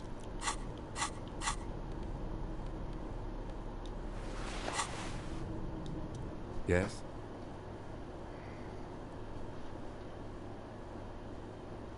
I want to talk about you. Me? Yes, you. I don't see how my life is pertinent to the investigation. Well, we'll work better together if we have more rapport. That's a fair point. Alright, for the good of the investigation, what do you want to know? You're wearing glasses. That's correct. You feel a slight urge to put the lieutenant down for this, but you can't quite muster enough testosterone. Alright, no, glasses are cool, I guess. Are they? They are mostly just cumbersome. You're wearing a Revolutionary Air Brigade jacket, aren't you? What? These? It's just seasonal clothing. Those look like airman pants. People storing tools in. Where is this going? You see, Kim, I have this place in my head, point in your head, where I develop new ideas and connections. Interesting. I think it's called the brain. It's no mere brain. No, it's more than that. Anyway, yes, a brain. Okay. And something happened in that brain? Yes, my brain suspects that you have some kind of thing in that Revolutionary Air Brigades. I do not have a thing with Revolutionary Air Brigades in particular. Just Air Brigades, them? Okay, I wanted to become an aerostatic pilot. Then I turned 10 and realized we no longer have an air force. You sure the Revolutionary has got nothing to do with this? Absolutely nothing. The Revolutionary must have added a little luster to it for a 10-year-old Kitsuragi. He would never admit it, though. Absolutely nothing? I've noticed. And, okay, the Revolution employed a more forward-looking H-rotor design. Their blades were foldable, and their pilots were better trained and motivated. I see this from a purely tactical standpoint, of course. Making mine satisfied. Good. You don't look those around here. That's because I'm half Seolite, or quarter. My father's father was from Seoul. So was my grandmother, but from my mother's side. It's not an interesting topic. What's Seoul? It's a part of the world, officer. A geopolitical entity, and a geographic division. I told you it wouldn't be interesting. Seoul is a protectionist, isolationist, pan-Isolari state west of the Insulindian Isola. Actually, it's quite interesting. Some would even say mysterious. Okay, I guess it's lying just like that. I can see you're disappointed. You are right to be. I don't speak a word of Seolite. I've never met either one of my grandparents. I've never been to Seoul. I'm a regular, garden variety Ravacholière. A point of pride to him. Tell me what you think about yourself. No. Ask him. Your brain sends the signal to your lips, but they refuse the order. Something is paralyzing them. You're pretty sure it has something to do with the lieutenant's eyebrow. It's like you're locked down. What's happening to me? Something the matter, detective? What's going on? It's like you're a puppet in his hands. There's nothing you can do. The lieutenant relaxes his eyebrow, and you seem to regain control of You yourself. ever talk to yourself? With What yourself? do you mean? You know, when you're thinking, do you ever have conversations with, like, your brain? I have no idea what you're talking about. The lieutenant's conceptualization skills must be rather rudimentary. So you're saying your brain never just chimes in with advice or warnings or anything? So how do you know? What? Think? I do most of my work inside my notebook. The lieutenant produces his familiar mnemotechnique A6 and idly thumbs through a few pages. We all have our different mediums. His is written. That's all for now. Good. Okay. What do you want to know? What did your preliminary information say about it before you came here? You mean like a brief? Do you want me to brief you? Brief. Yes, sounds good. 3 days ago, the RCM Emergencies Desk received a report about a security guard who was found hanged in Martinez. An anonymous caller said there was a dead body behind the Whirling in Rags hostel cafeteria. The cadaver had been there for 4 days. No one had come to investigate. During that time, the victim had been stripped of his belongings. The caller did not identify him, but used the word lynching. There is an ongoing labor dispute between the local dock workers and the logistics company Wild Pines. I was told we should approach the death as part of this dispute. Why didn't we know anything about the caller? They didn't identify themselves in any way. The tone was muffled using a device of some sort. The desk could identify neither the caller's age nor sex. Or hide themselves. There's a strong prejudice against involving the RCM in what's seen as union matters. The dock workers' union is the de facto police in Martinez. Now it appears they've started executing too. We cannot allow that.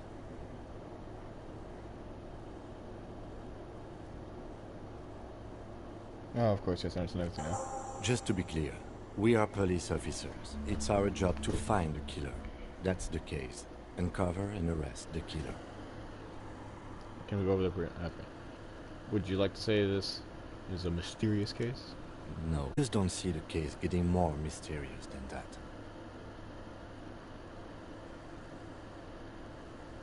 Personally, I think labor disputes are very mysterious. Then you are in luck, because we are in the midst of a major strike by the dock workers' union. Maybe more than that. The union clearly wants a piece, not just of the industrial harbor, but the Wild Pines Corporation itself. Is this a strike then? Or the first shots in a workers' coup? I expect the case itself to be less challenging than navigating these community matters. This district isn't used to the RCM's presence, and the union rarely overplays its hand, as it appears to have done in this case. Alright, so this is a strike or an attempt coup? Strike, coup, revolution. It's brigandage, however you parse it. You feel something rising through you, a familiar feeling, an opinion taking form.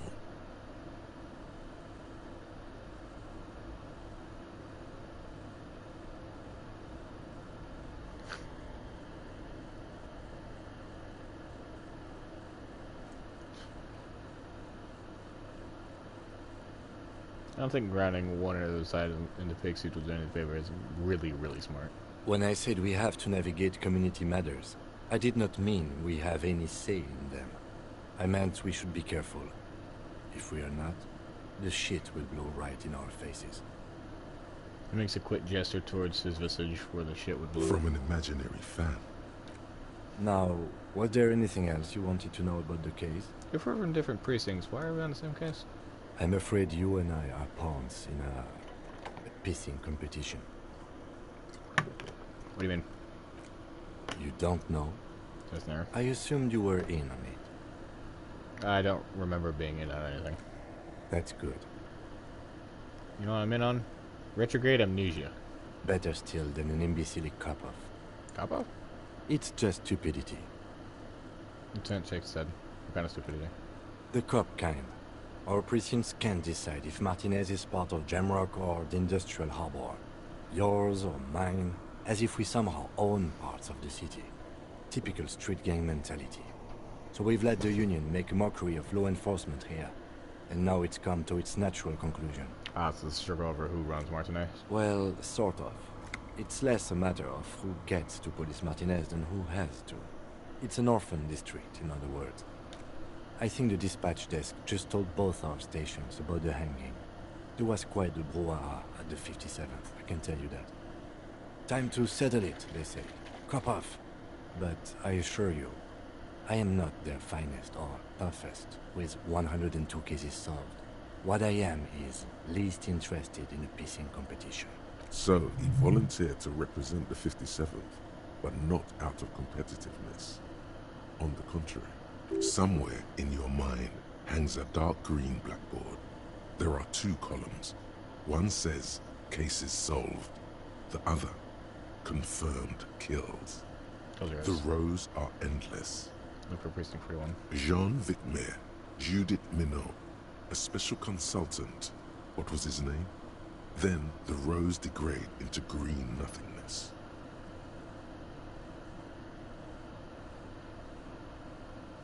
So you volunteered to spoil it? Yes.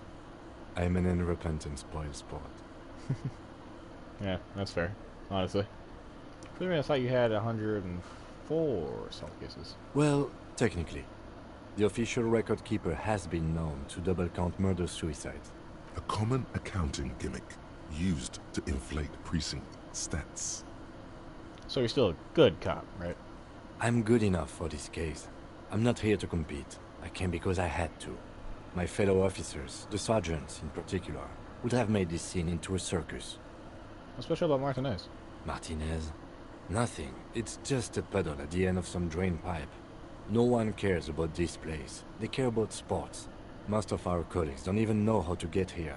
North of the interchange doesn't exist. Well, what that says about me. I was sent by my section. Thinking it's best to let you make the next It's move. all part of the master plan, you see.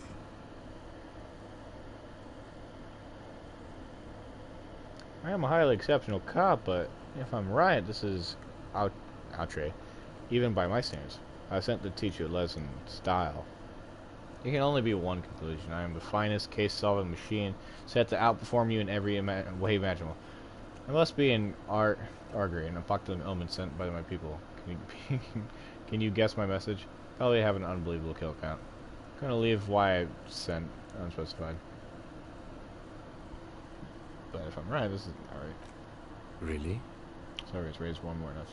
I arrive at the scene 3 days early, drink myself to oblivion, fully re-immerse myself into this reality, and then work the case from an angle so crescent fresh it produces never before seen results. Not only for the chronology, but for the human mind. It can't be that. Part of him sort of wants to believe that. No, what you just said. It isn't, but I will prove it so. I'm notoriously difficult to work with, wonderkind, with extremely unorthodox methods. Wouldn't that be something? And who could say it's not true? If you really don't remember anything, how would you know? We should know. Okay, enough comparison, then tell me something else. Yes, it's a wholly pointless matter. Forget I ever mentioned it.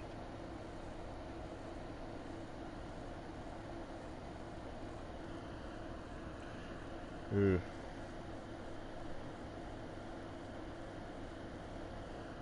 Why'd the 41st send me again? Because you are the best qualified. No, that doesn't seem right. Don't brain. Good for that makes sense. I'm If you're so well qualified, why can't you remember why you were sent? Damn it. Anyway, don't keep the lieutenant waiting. You should know that I can't remember anything. No response. Bro. He's having trouble processing it. Believing it even. I feel like I must repeat this. I don't remember anything. There was heavy drinking involved. Have you tried concentrating on something other than your personal affairs? There is a sudden, harsh edge to his voice. Like he's tired of hearing about your personal affairs. I'm afraid this is a medical situation. Really? You look fine to me. I'm talking serious, unbelievable damage here. I saw myself in the mirror and I had no idea who I was. This psychodrama is unbecoming of an officer. Clearly, he prefers to think you're malingering. He cannot fathom that anyone could drink so much as to retroactively erase their entire life. It's not psychological. Some sort of major brain damage has occurred on an unprecedented scale. Then you should consider seeking medical attention. You can use the radio in my kinema to call your station's Lazareth. Was there anything else you wanted? You seem to be following me. Excuse me? Nothing, just an observation.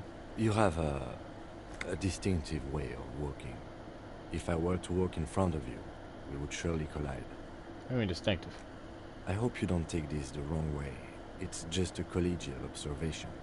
In the 57th, we call it the Jamrock Shuffle. Officers from Jamrock's 41st Precinct tend to move a bit erratically. What's that? They say it's a scene-clearing technique developed by one of your lieutenants for gathering evidence. It's erratic, yet thorough. Prioritizes containers. Yes, but containers contain things. Shiny things. They're interesting. You're kidding me. Why containers? I don't know. Containers contain, I guess. I'm making assumptions.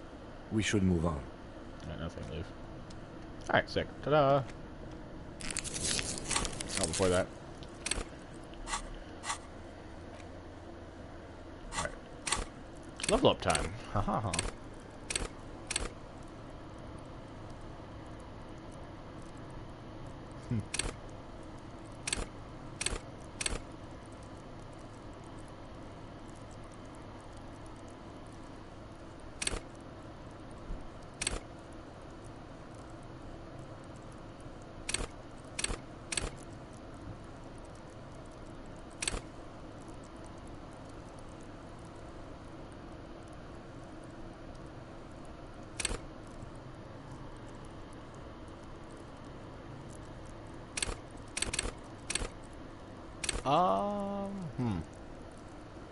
Physical instrument. Enjoy healthy organs. I mean, apparently my liver is about to give out, so it's probably good to have that.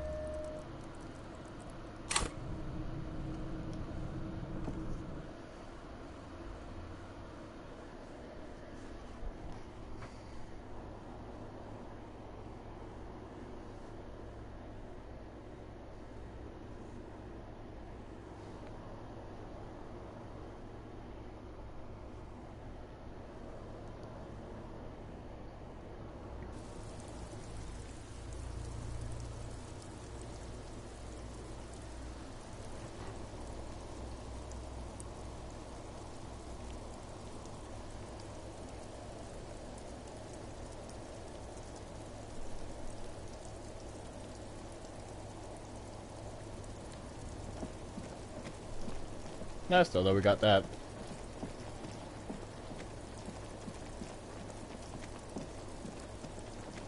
Man, at least I have enough money to buy a room for a night. Oh yeah, let me see if I can find a fridge from these guys.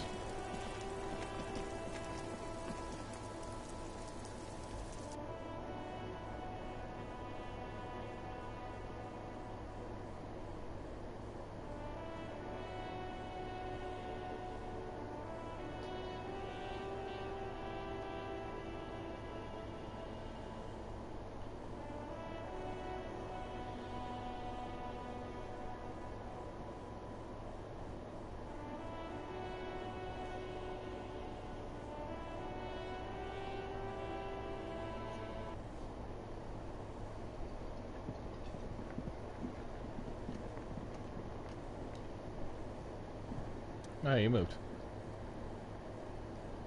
Just a moment. The old woman turns back to the cafeteria manager. She's agitated, judging from the way she keeps pulling at the frayed edge of her blanket. And there's no public phones nearby? The closest phone booth is down the coast. Sorry for the inconvenience, ma'am. Cafeteria manager is genuinely apologetic. It's fine, I understand.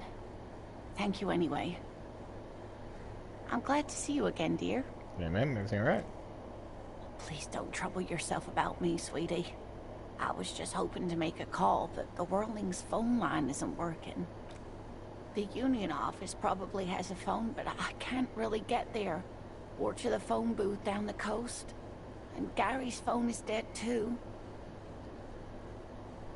Why can't you use the phone anyway? To let the young woman who's house sitting for us know that we may be delayed. Morel, my husband, and Gary were supposed to get back by Monday night, but they're still missing, and I haven't heard from them. I was also hoping she'd heard from Morel. A little missing persons puzzle might just be the thing to take your mind off the hangover.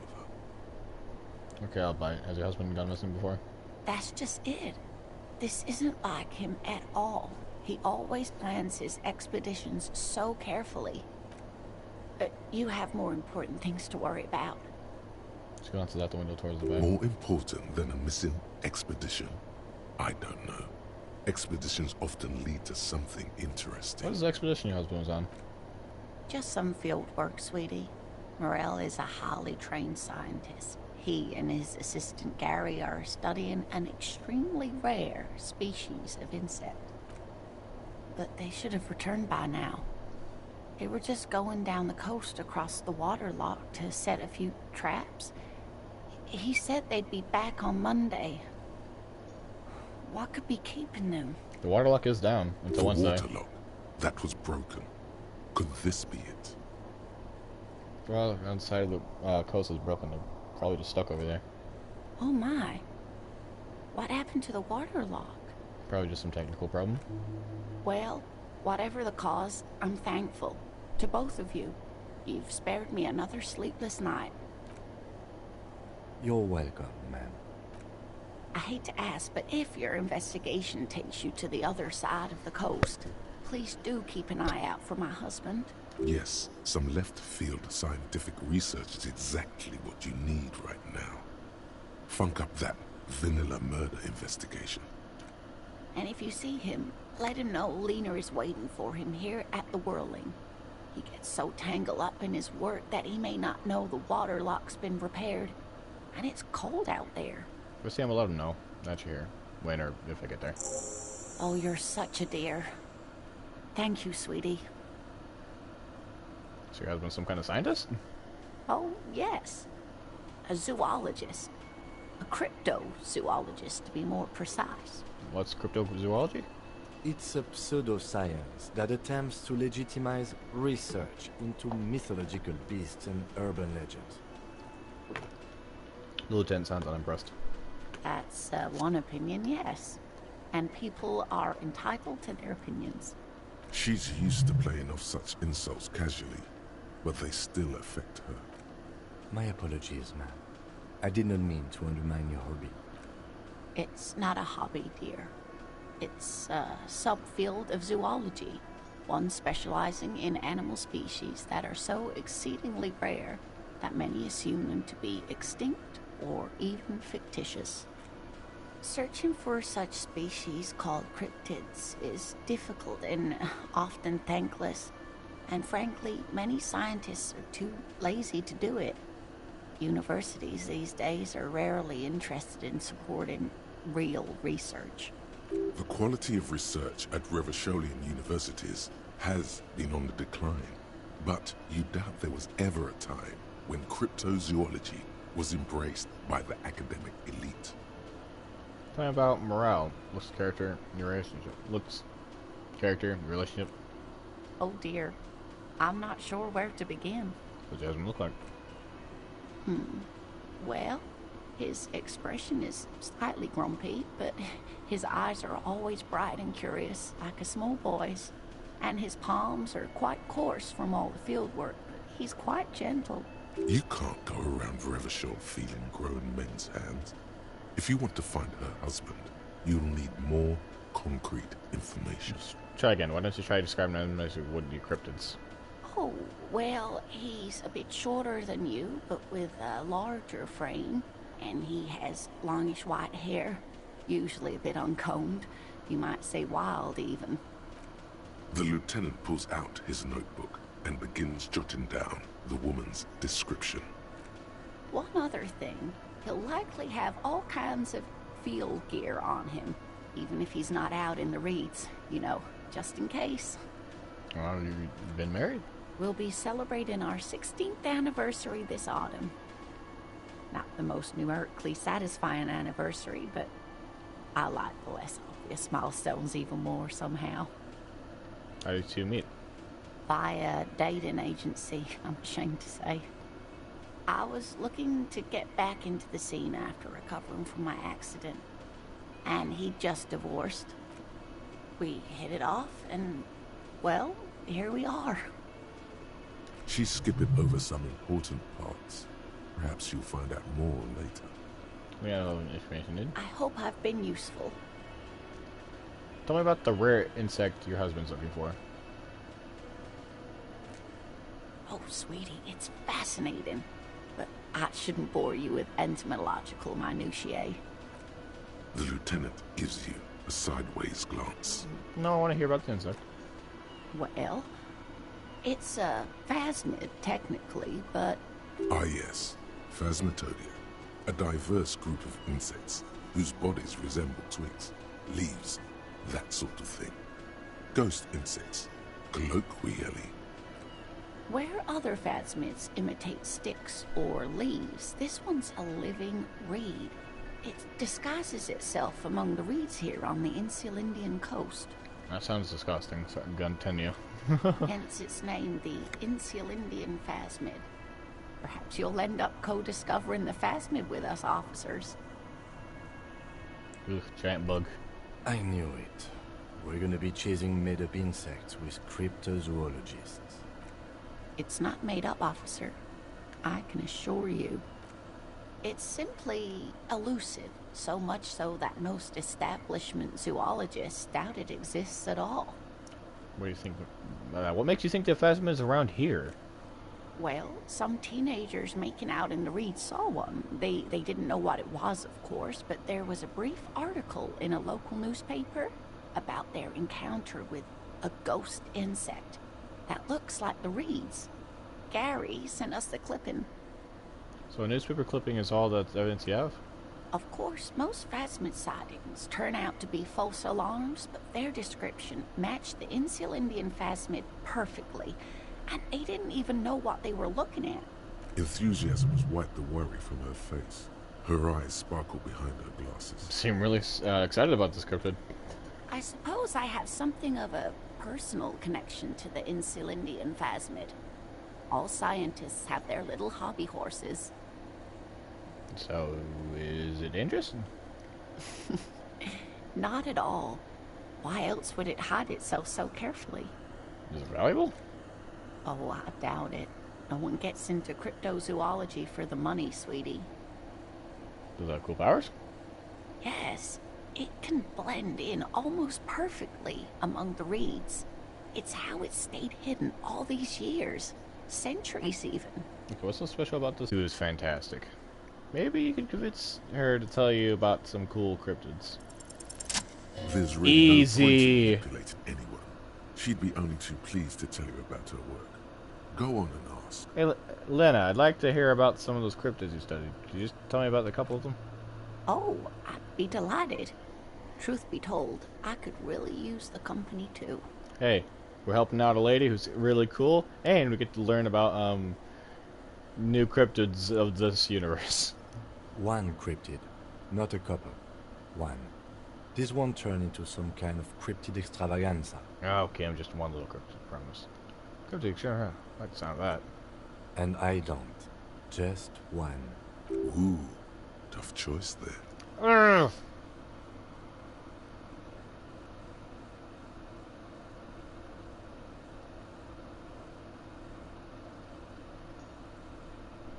Is that a cryptid on the pen you gave me? I got a pen you asked. Yes. It's the kind green ape. Half war story, half undiscovered species in the genus Homo. War story? Yes, it was reported by soldiers in South Safra during the war. The kind green ape would visit bunkers during the night, healing wounded soldiers with its saliva. Wow, it's saliva? Yes, it has amazing healing qualities. Some soldiers reported growing back limbs, regaining their sight. And there's something about an undiscovered subspecies of man? Indeed, there is. It's our closest relative among the cryptids. Same taxonomic family, different genus. Which is to say, the kind green ape is a species with which we share a common ancestor, and that evolved parallel to our own. Just like your partners. Pretty sure Kevin the CM species up. So why stupid?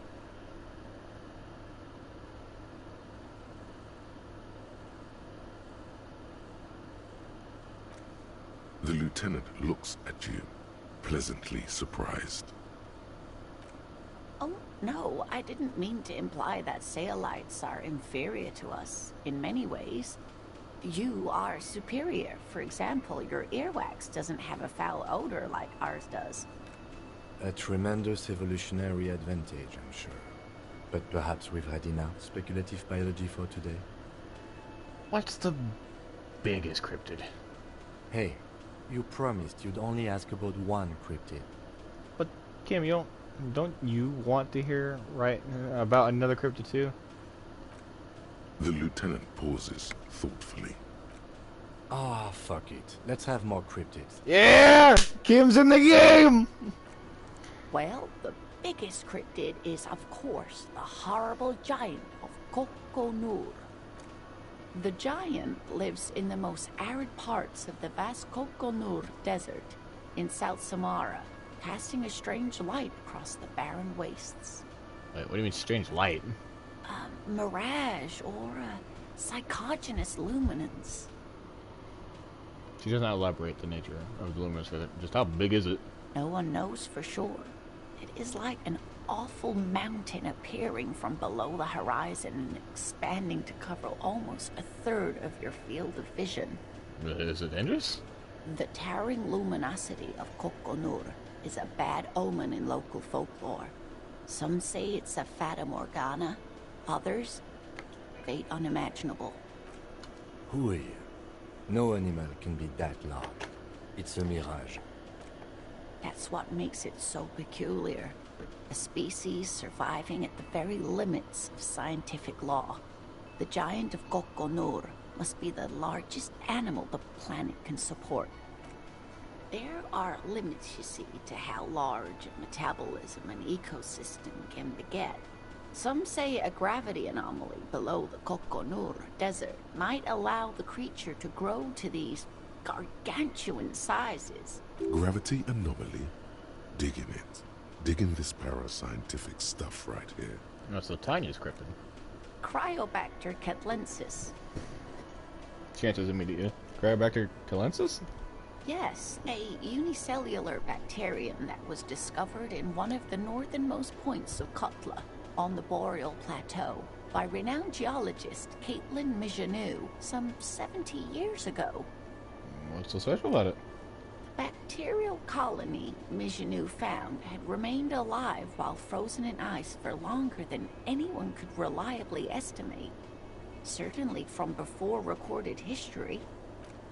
Mijanou disappeared shortly after injecting herself with the bacteria she had brought back to study. No doubt in hopes of prolonging her own life. Man, she injected herself with it? Yes, the bacteria had survived in the ice since times immemorial. It is not hard to see where she could have gotten the idea. It's actually a little hard to see. But Yes, it's do go on. I mean, there's an immortal geologist one in the world? Yes, and she's quite mad, too. After she treated herself with the bacteria, she stopped aging, but also became increasingly eccentric and irascible, so that even her oldest friends were forced to pull away. We can assume that she has been living somewhere in the wilderness for decades now, all alone except for the Cryobacter catlensis coursing through her bloodstream. Sure thing, my guy. Sure thing. What's the most dangerous cryptid? The gnome of Jeroma. The gnome of Granoma? The gnome of Granoma sounds terrifying. Oh, yes. None of its victims survived. Grieving relatives never even found their bodies because the gnome's venom dissolved organic tissue. Yeah? Is that right? The gnomes have venom that dissolve organic tissue. Go on.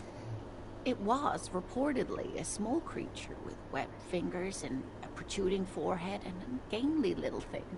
Quite scary to look at. A couple of campers found it when it was already dying. They heard an odd wailing in the woods and followed the sound. They were scared and wrapped it in tarpaulin to suffocate it. It still took the gnome of Jeroma an entire day to die. If the body of the creature was found, why aren't there detailed illustrations of it in science textbooks, confirming the existence of this very little species? Alas, the first scientist who got his hands on the creature's corpse put it in a jar of formaldehyde thinking that would detoxify the gnome's venom. Instead, all the venom leaked out of the creature's teeth and into the surrounding liquid, dissolving the creature itself. A poetic end, perhaps, but a real loss for science. She says mostly to herself. Alas, always alas, and then it was gone. Isn't that overly convenient? No, it's a perfectly good explanation. Stop being so skeptical. Let's have fun with it. Sure, a perfectly good explanation. It dissolved in its own venom. Go on then. Ask about more gnomes or whatever. That just reminds me, because today I literally did the Left 4 Dead gnome event in Dead by Daylight, and I finally got it, me and my friend, in the same game. Fantastic. Are there any invisible cryptids? What an interesting question. And the answer is yes, there are. How the hell would you know? Of course. All fairy tales have someone or something invisible in them. Sure, she's gonna tell me about the invisible cryptid. What is it? It's the Col de Mamadaqua. Its Who? name means thin whisper of sound, and that's precisely what it is. Self-replicating sound waves, invisible and intangible.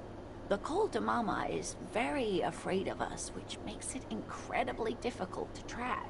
Col de Mamadaqua can also be translated as a whisper light and low. A whisper, light and low? Yes, that's another translation. They're both quite lovely, aren't they? Although the low part is a little ironic. The Col de Mamadaqua makes, or rather is, such a high-pitched sound that other animals, including humans, can't hear it. It could be everywhere all of the time, and we wouldn't know. Fine, I'll bite. How can an animal be a sound? Many scientists have asked the same question. Some have claimed that it isn't itself a sound, but a tiny corpuscle that emits sound waves. But there's no evidence to support this theory. What, could it be here? Right now? It could be. As I said, it could be everywhere. And we wouldn't know any better. It could be ringing all the days of our lives, and nights. What evidence is there that the animal's being a sound? Plenty. It's the evidence that led to its discovery.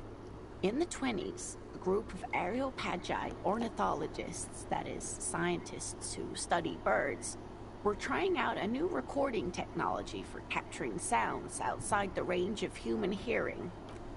When playing back recordings they had made in the foothills of the Ea mountain range, they noticed certain anomalies, patterns that seemed random at first, but on closer examination were consistent with the waveforms of songbirds. Just nod eagerly. The scientists soon discovered they could track and even predict what appeared to be feeding, mating, and migration patterns based on sound waves in a strictly delimited range of ultrasonic frequencies, even higher than those of the highest pitched bat calls. They realized that they had discovered a new species and called it the Col de Mamadaqua, after the Paracanassian name for the voice of God, which is said to be very silent. Wow. They grew quite obsessed with these little birds. Even though they couldn't see them, they could distinguish among individual birds and even began to name some of them. Name them? Sequester, Time, Joscan. Those are but some of the Mamadaqua they followed individually. Why is the Mamadaqua so afraid of us? That is a sad story.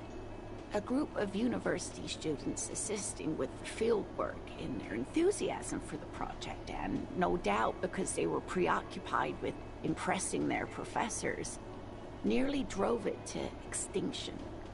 Extinction? They tried to communicate with it and had no other means but sound.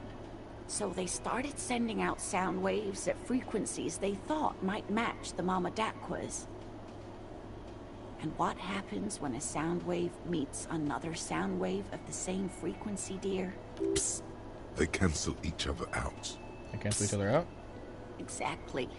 And these tests were performed so recklessly that when they happened upon the right frequency, well, they wiped out most of the population. After that, the corpuscle appears to have migrated elsewhere. There have been recordings of anomalies similar to those spotted in AI, but they've been few and far between.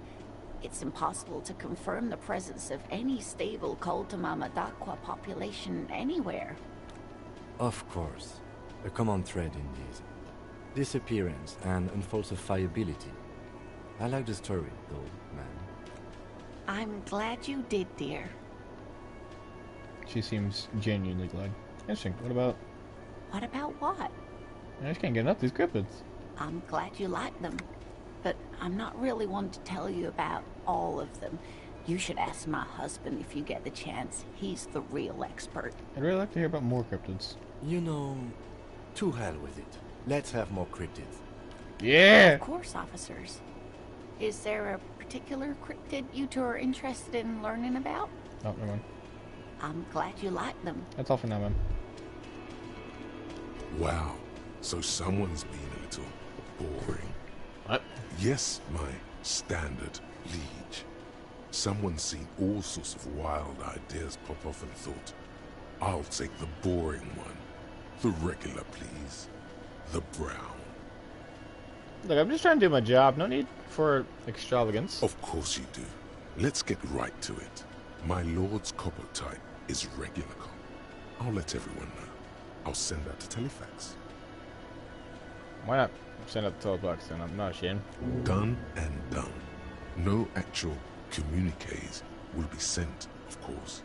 That would be too dramatic. Alright, that was fun. Getting more lore. Can I help you? I seem to be in need of a fridge. Yes, yes. For the dead body. You want to put a dead corpse into my fridge, right? Correct it. No, we want to put a very important dead body in your fridge. I don't care. You're not putting a dead body into my fridge.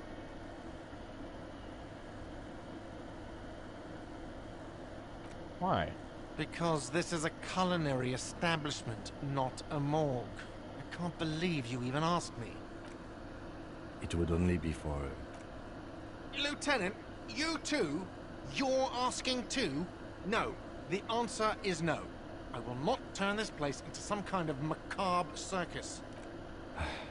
Let's go talk to the frit clerk. Damn. There's the lady upstairs. I actually do want to talk to her. Hello.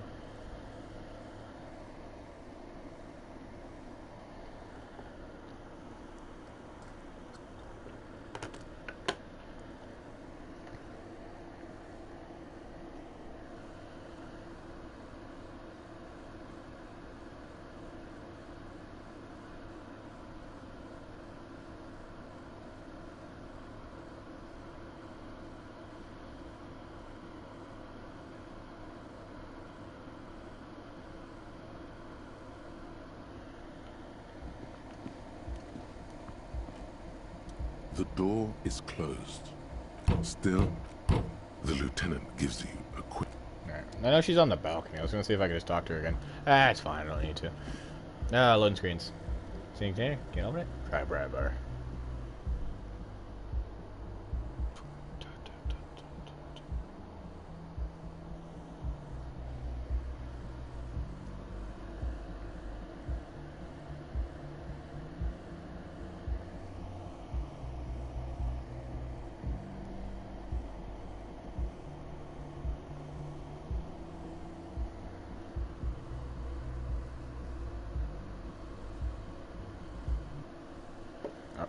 Alright.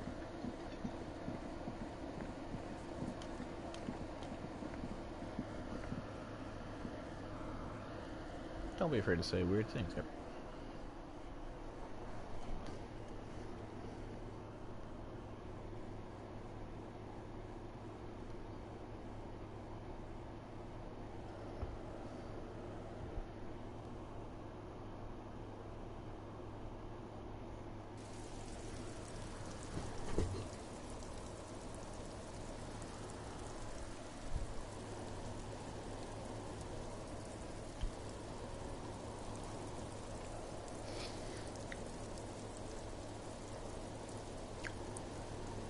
Yep.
Is this about the questions again? Because I don't really know anything. Does Frida have a warehouse in the back? No, sorry. A fridge. Mm-hmm. Right behind you. That's what it doesn't matter. You're right, this is a... Never mind, it wouldn't fit. No, I'm not joking, you need to store a corpse in your fridge. Okay. It wouldn't even fit, you know. Now that I'm looking at it, maybe a glass-doored fridge in a public grocery store isn't the best option for storing a corpse. Pity, it would have been so beautiful. Yeah, I don't know.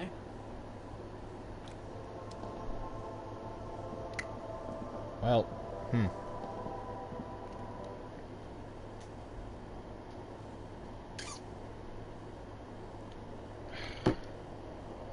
We're missing something probably, because the game's telling me, hey, you're missing something. Man, it's like, I don't want to send it off, but it's like, I don't really have any other options because I failed the skill check. And then, like, I gave it my best go with 8%, but honestly, it's probably better just to send it off. And then just continue on with everything else. I mean, they'll find something later, but... I mean, there wouldn't be much... If it was small enough, it wouldn't be anything horrendously serious, right?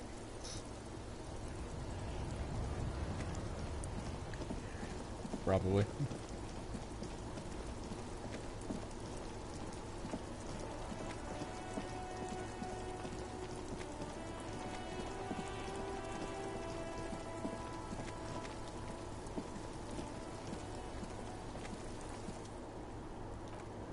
The man is decomposing visibly now.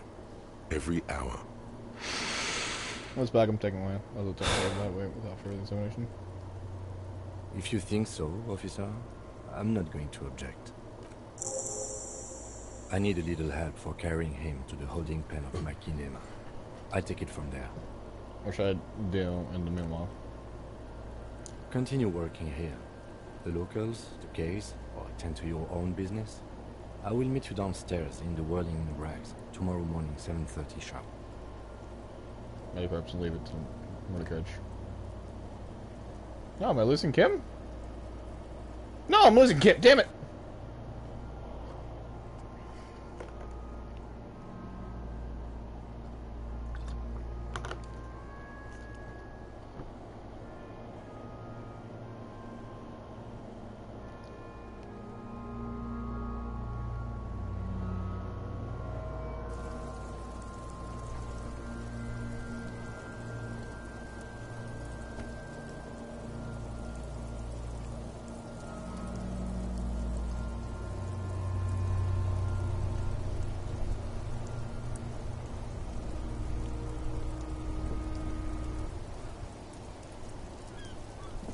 Yeah.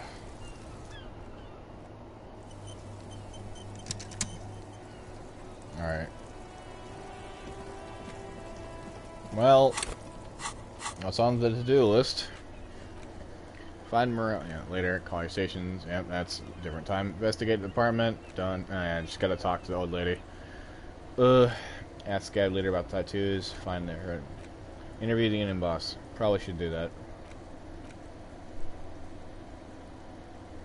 Oh, I should have done that too. Shirt. Where's the rest of the armor? Alright, damn.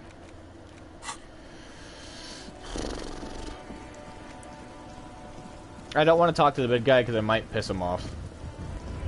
It's tempting though, but it's probably better to move on finally. Alrighty, Roni. Notice, in case of strike, press button behind guard. Alright. Oh boy. Shouldn't be too hard.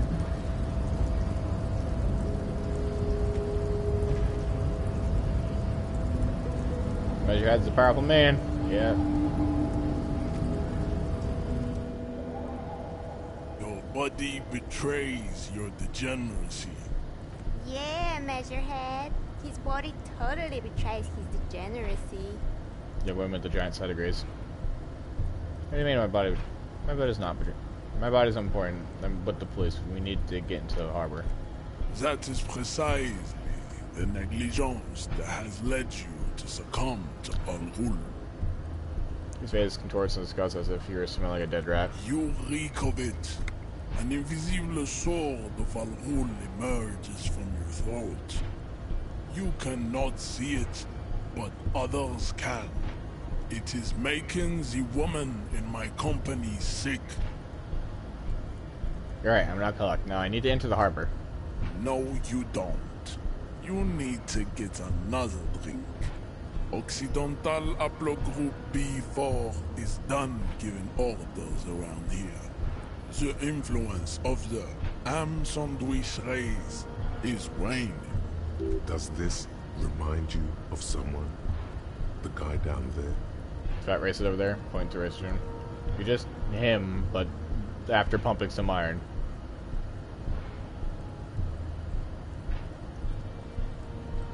The race stuff's not important here. I just need to help me do my job, please. Begging for help. Attempting to pass via for cooperation. How far the Occidental Haplogroup has fallen. You were once a noble and powerful race. You gave the world eugenics, electricity, and powerful weapons of war like missiles and aerostatic aircraft. You made great gains in metallurgy, race theory, and statecraft. You dominated lesser cultures, like the deformed Hemians and the inexplicably potato-obsessed Quakers. But now your ascent to the genetic summit has halted. You are obsessed with sadness and with frivolous pop culture. You will be superseded. Isn't that right, babe? It is, baby, yeah. You know it. There is a button right behind it, just out of reach. It must be the one that opens the door to the harbor. I just need you to move like 20 centimeters back.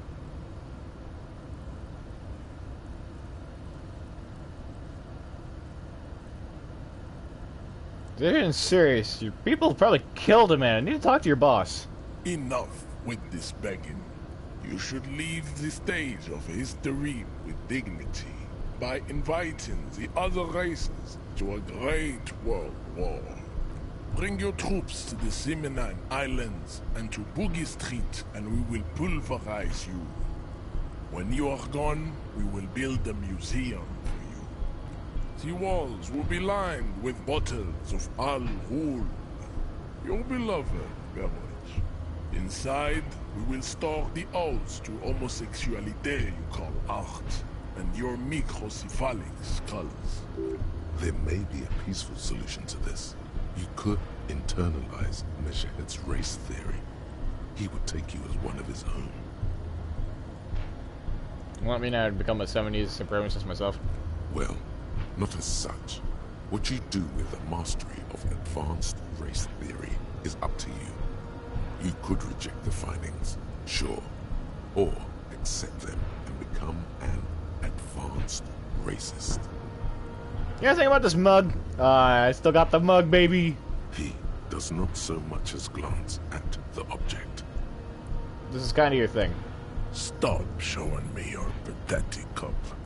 I have no interest in it. Ah. He had nothing to do with it. Isn't Everett the Union boss white? Don't be vulgar. White or not has got little to do with this. The race enigma runs much deeper than that. Yeah, but still, you serve him. How does that factor into your life? Mr. Clare is a man of vision and means. He has the will to confront international capital. Something your race, naivistic communists, never did. Also, to serve is noble. It takes discipline. Your petulant individualism has only contributed to your race failure. It is lax and moronic. I'm no communist. Of course you are, Revacholian man. The failure of communism to challenge the world order is the core of your race fate. All around you, the fruits of its defeat. Individualism, rock and roll music, sexually transmitted disease, above all, rampant multinational finance still reigning large. Tell me, where have you gotten your love of pathetic communism from? Degenerate youth culture? Rock and roll music? I said I'm not a communist. I don't know who I am, but that's one thing I know. Stop explaining yourself. No one cares about your beliefs. The conversation has moved on. Tell me, what degenerate subculture has made you dress in this shameful way? Youth culture doesn't affect my thinking. Of course it does. You are a degenerate individualist and a rock and roll rebel. A pawn of international finance, just like the rest of your ham-colored race. I am not surprised you enjoy it so much. This has happened to many of the side products of the inevitable cultural victory of the Seminoles race. I don't really know what 70s are recently experienced head trauma. I can see that. The Seminoles are the South Island race, haplogroup A4A, the rightful masters of the Insulindian archipelago. We descend from the Areopagites of ancient Pericarnassus and arrived here 4,000 years ago. We are the future. That is all you need to know. So you were born and raised on the islands before you moved to Rochelle? I am a descendant. The narrow streets of Ulumbuir are with me in my genetic dreams. I see young Seminoles women walk into the grey mass on Ile de Fantôme, waiting on immaculate conception from the pay. 17%. Subscribe to his advanced research. So, what do those tattoos mean? Racists are generally not very good examples of their race. You guys just heard Larryman down the street. Welcome to Revachol.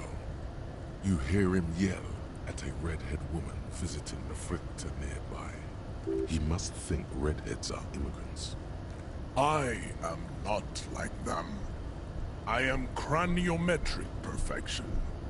I have taken the trouble to permanently draw a phrenologic grid on my skull and features. This should dispel any doubt. The drawings are precise and look true to their pseudo-scientific ambitions. One thing, however, it is not entirely free of throwbacks in the phylogenetic tree. His large jaw, for example, could be a trait indicative of criminalism. Also, his earlobes could be small. Sure, I mean, that jaw is clearly Atavistic. That atavistic stigmata makes pussy say yes, plenty. Babe, thanks. But I got this.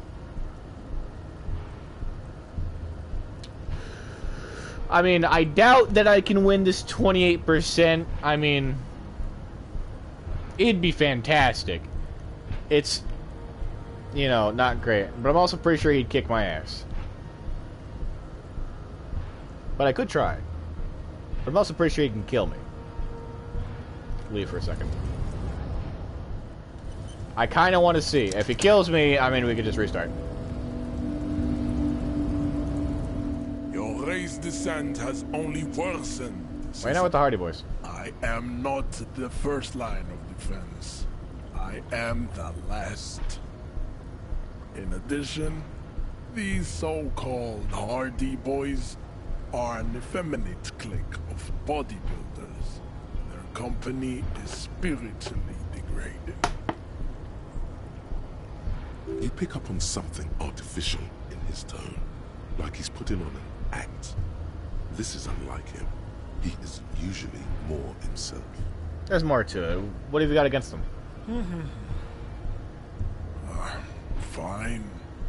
They have recently fallen under It's her! the influence of a possibly sexually perverted female vagrant and a narcotics peddler. It's shameful. I knew it. They're under her hand. Find out for yourself. Endomorphic blob. You're not gonna say that when I successfully knock your ass out.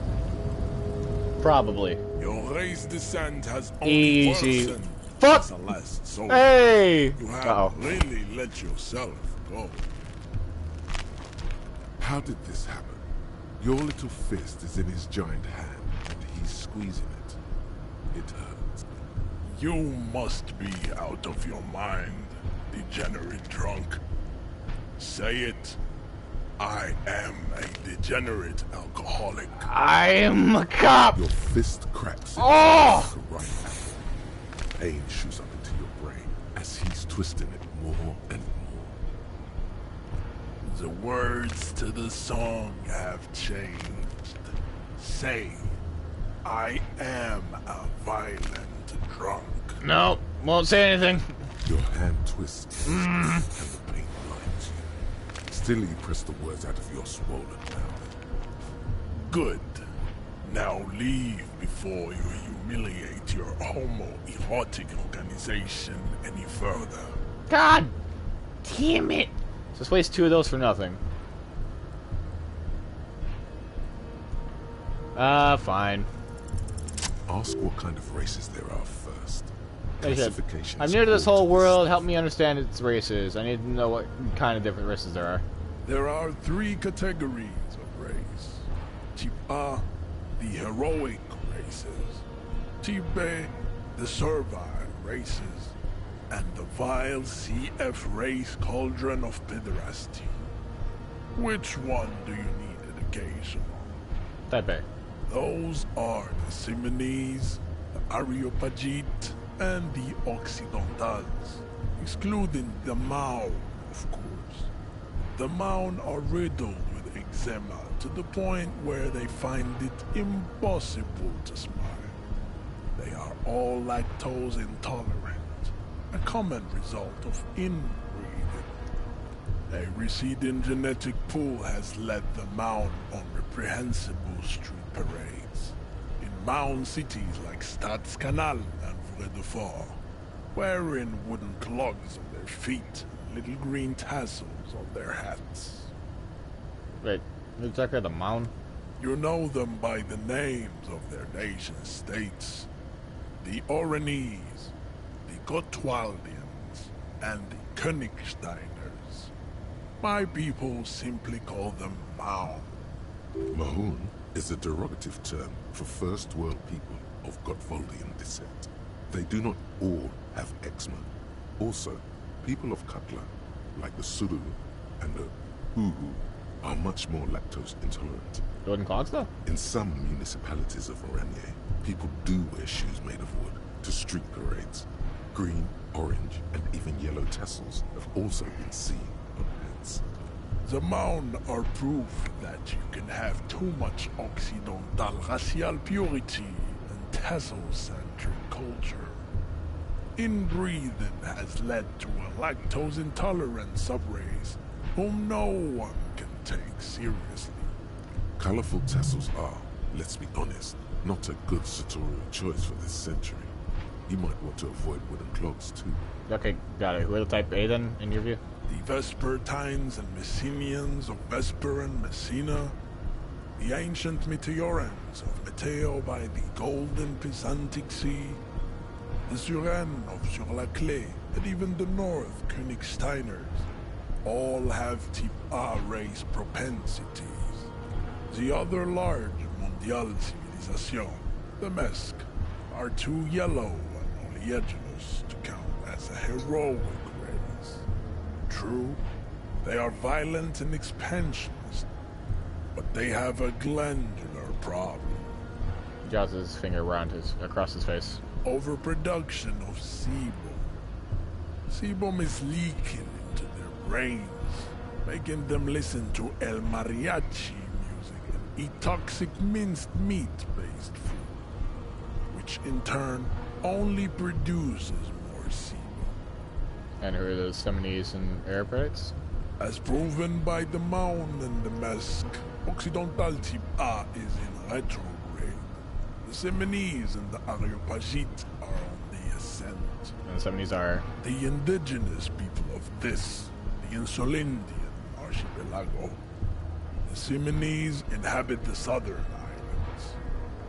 I am Seminoles, from the stock of Ulubuir on Ile de Fantôme.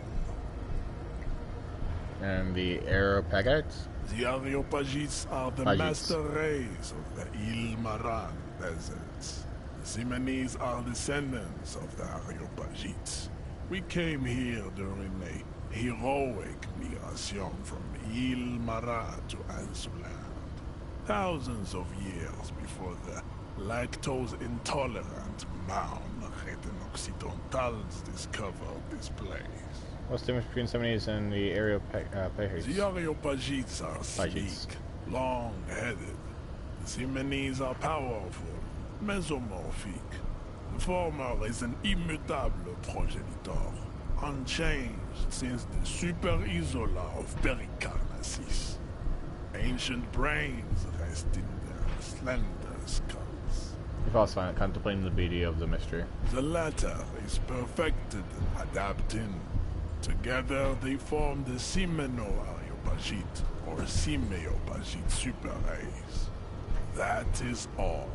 There are no more type A races in the world. Type B? Type B are the unheroic races, amorphous non-competitors of the great race. The Koikos and the Vacholier, they are mud-colored people. The Koikos of Grad, Yugo, Zimsk, Chest et al. Are what you would call white officer in a suspect description. You said Koikos, so can you train to identify them as white in the official descriptions? Yes. To an untrained eye, the Koiko appear white and pinkish, like a hand sandwich. But look into their eyes and you will see. They are of an indistinct color, and so is their skin. Unhealthy, muddy, and ashen. Pinkness is a racial quality that has to be earned through centuries of advanced ballistic warfare and cultural domination that the Grad people have undergone for drinking al rule and smoking the degenerate tobacco, and for eating potato. One of your girlfriends is literally smoking right now, but alright, cool. The Koiko, the countless micronationalities of Grad, are all inexplicably obsessed with potard. The only thing they like more is dividing into microscopic ethnostates, like political amoeba. Wouldn't he be one for ethnostates? You don't like ethnostates? They are microscopic. The Semino-Areopagite superstate will cover the entire remaining planetary crust, uninterrupted. From Holy Semenine to the Borean Plateau of Katla. Its leaders will be the genetic epitome of the Simonese and Areopagite stock, elected by nature, not the base inner spoilage called demos. And Fakviers, you mentioned? Revacholians, halfway between Bacheliers and Racial Cauldron. Two makes to know right from wrong.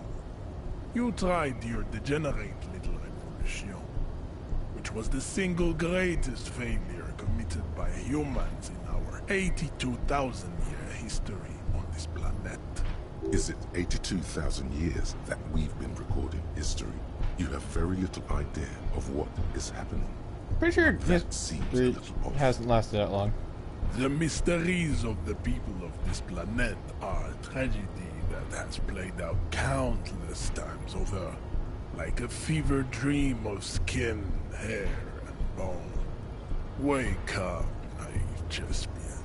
I've heard about the revelation mistakes that were made, but it was about the right stuff wrong about it.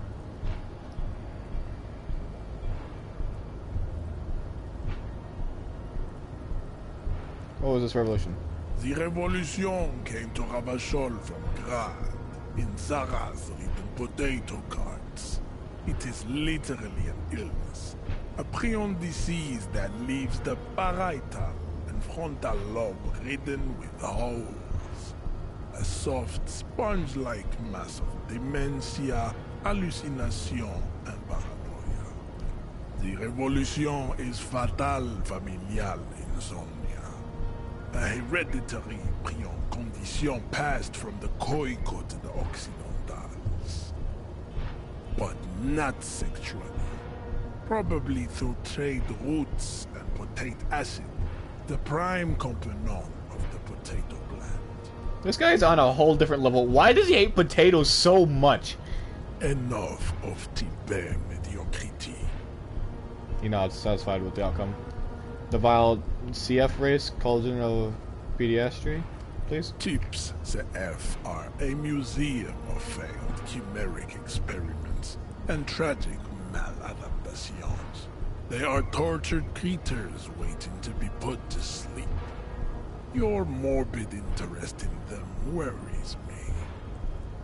Chimeric experiments? Lesser races like the mosquito, a grotesque mixture of a masked woman and a Semenese man. Only possible if the mother is masked and the father Semenese.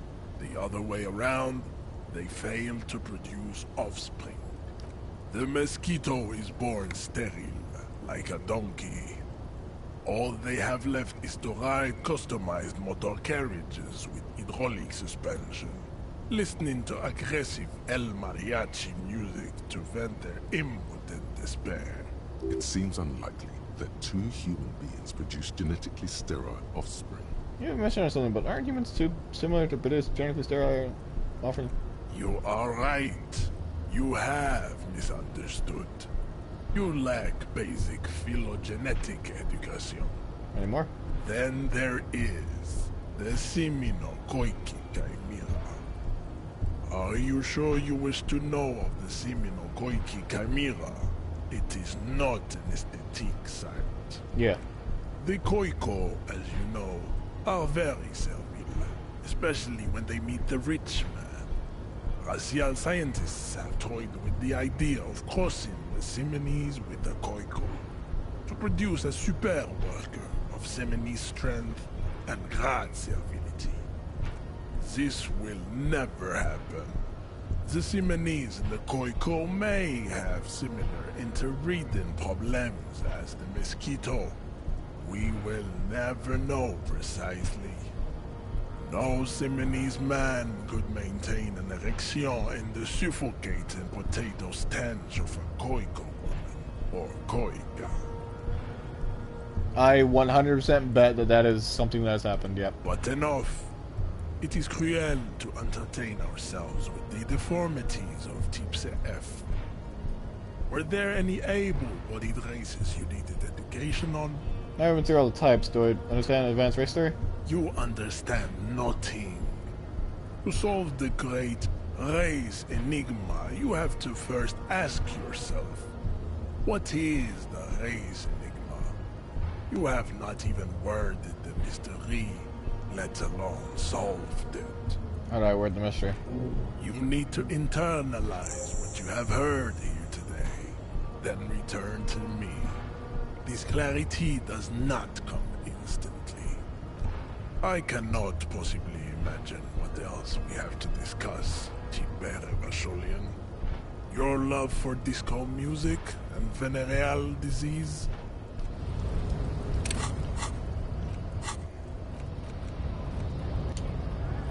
Well, yikes. Oh, I need to actually learn that, I guess. Ah!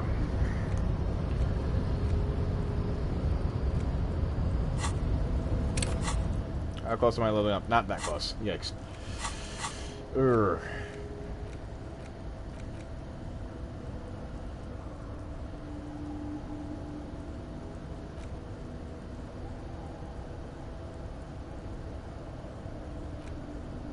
Oh, I need to forget points? Ah, yikes. So I need to actually level up. Son of a bitch!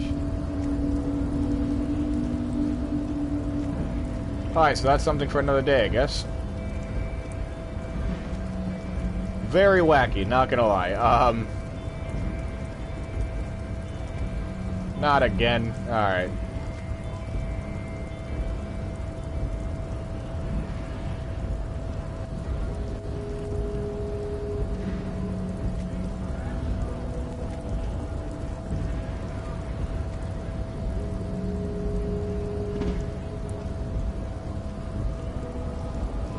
There we go, Jesus.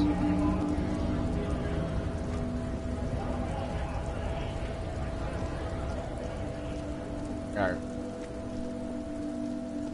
Gonna save right here, and we'll call it for the day.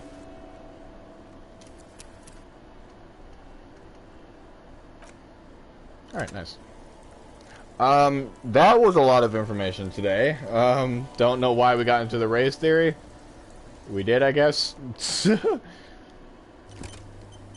Yeah, again, like I said, the lore of this game and the world building it's just fantastic. And definitely everyone feels very unique and just entirely their whole thing. Their own thing, sorry. I was at least right that the woman definitely does control the Hardy Boys. Interesting. But we still need to figure out who the fuck she is, and that's a whole different can of worms. That's something hopefully we can do tomorrow, because I definitely want to do as much as I can before, you know, the amount of time runs out. I don't know if they actually do have infinite time, and they're just telling me, oh, you should rush to give you that sense of whatever, but, you know, I'd like to just, you know, be sure. Yeah, in my next level up, I need to add another thought, so I can add race theory in there for however long that's needed, I guess. But yeah, so I mean, that's tomorrow's plan. But thank you everyone who's you know, watched today, whether it's through YouTube or, you know, actually isn't alive. Generally try to stay alive 7 to 10 daily, roughly daily. Sometimes there's discrepancies. Really truly enjoying this game a lot right now. Definitely gonna do a second playthrough sometime in the future, so, you know, be aware of that. Yeah, on my YouTube, by the way, it's same name as my Twitch, so if you guys want to check that out, just look at past VODs, go for it. Don't really, you know, it's cool if you do, cool if you don't. You know, it is what it is. Anyway, see you guys tomorrow.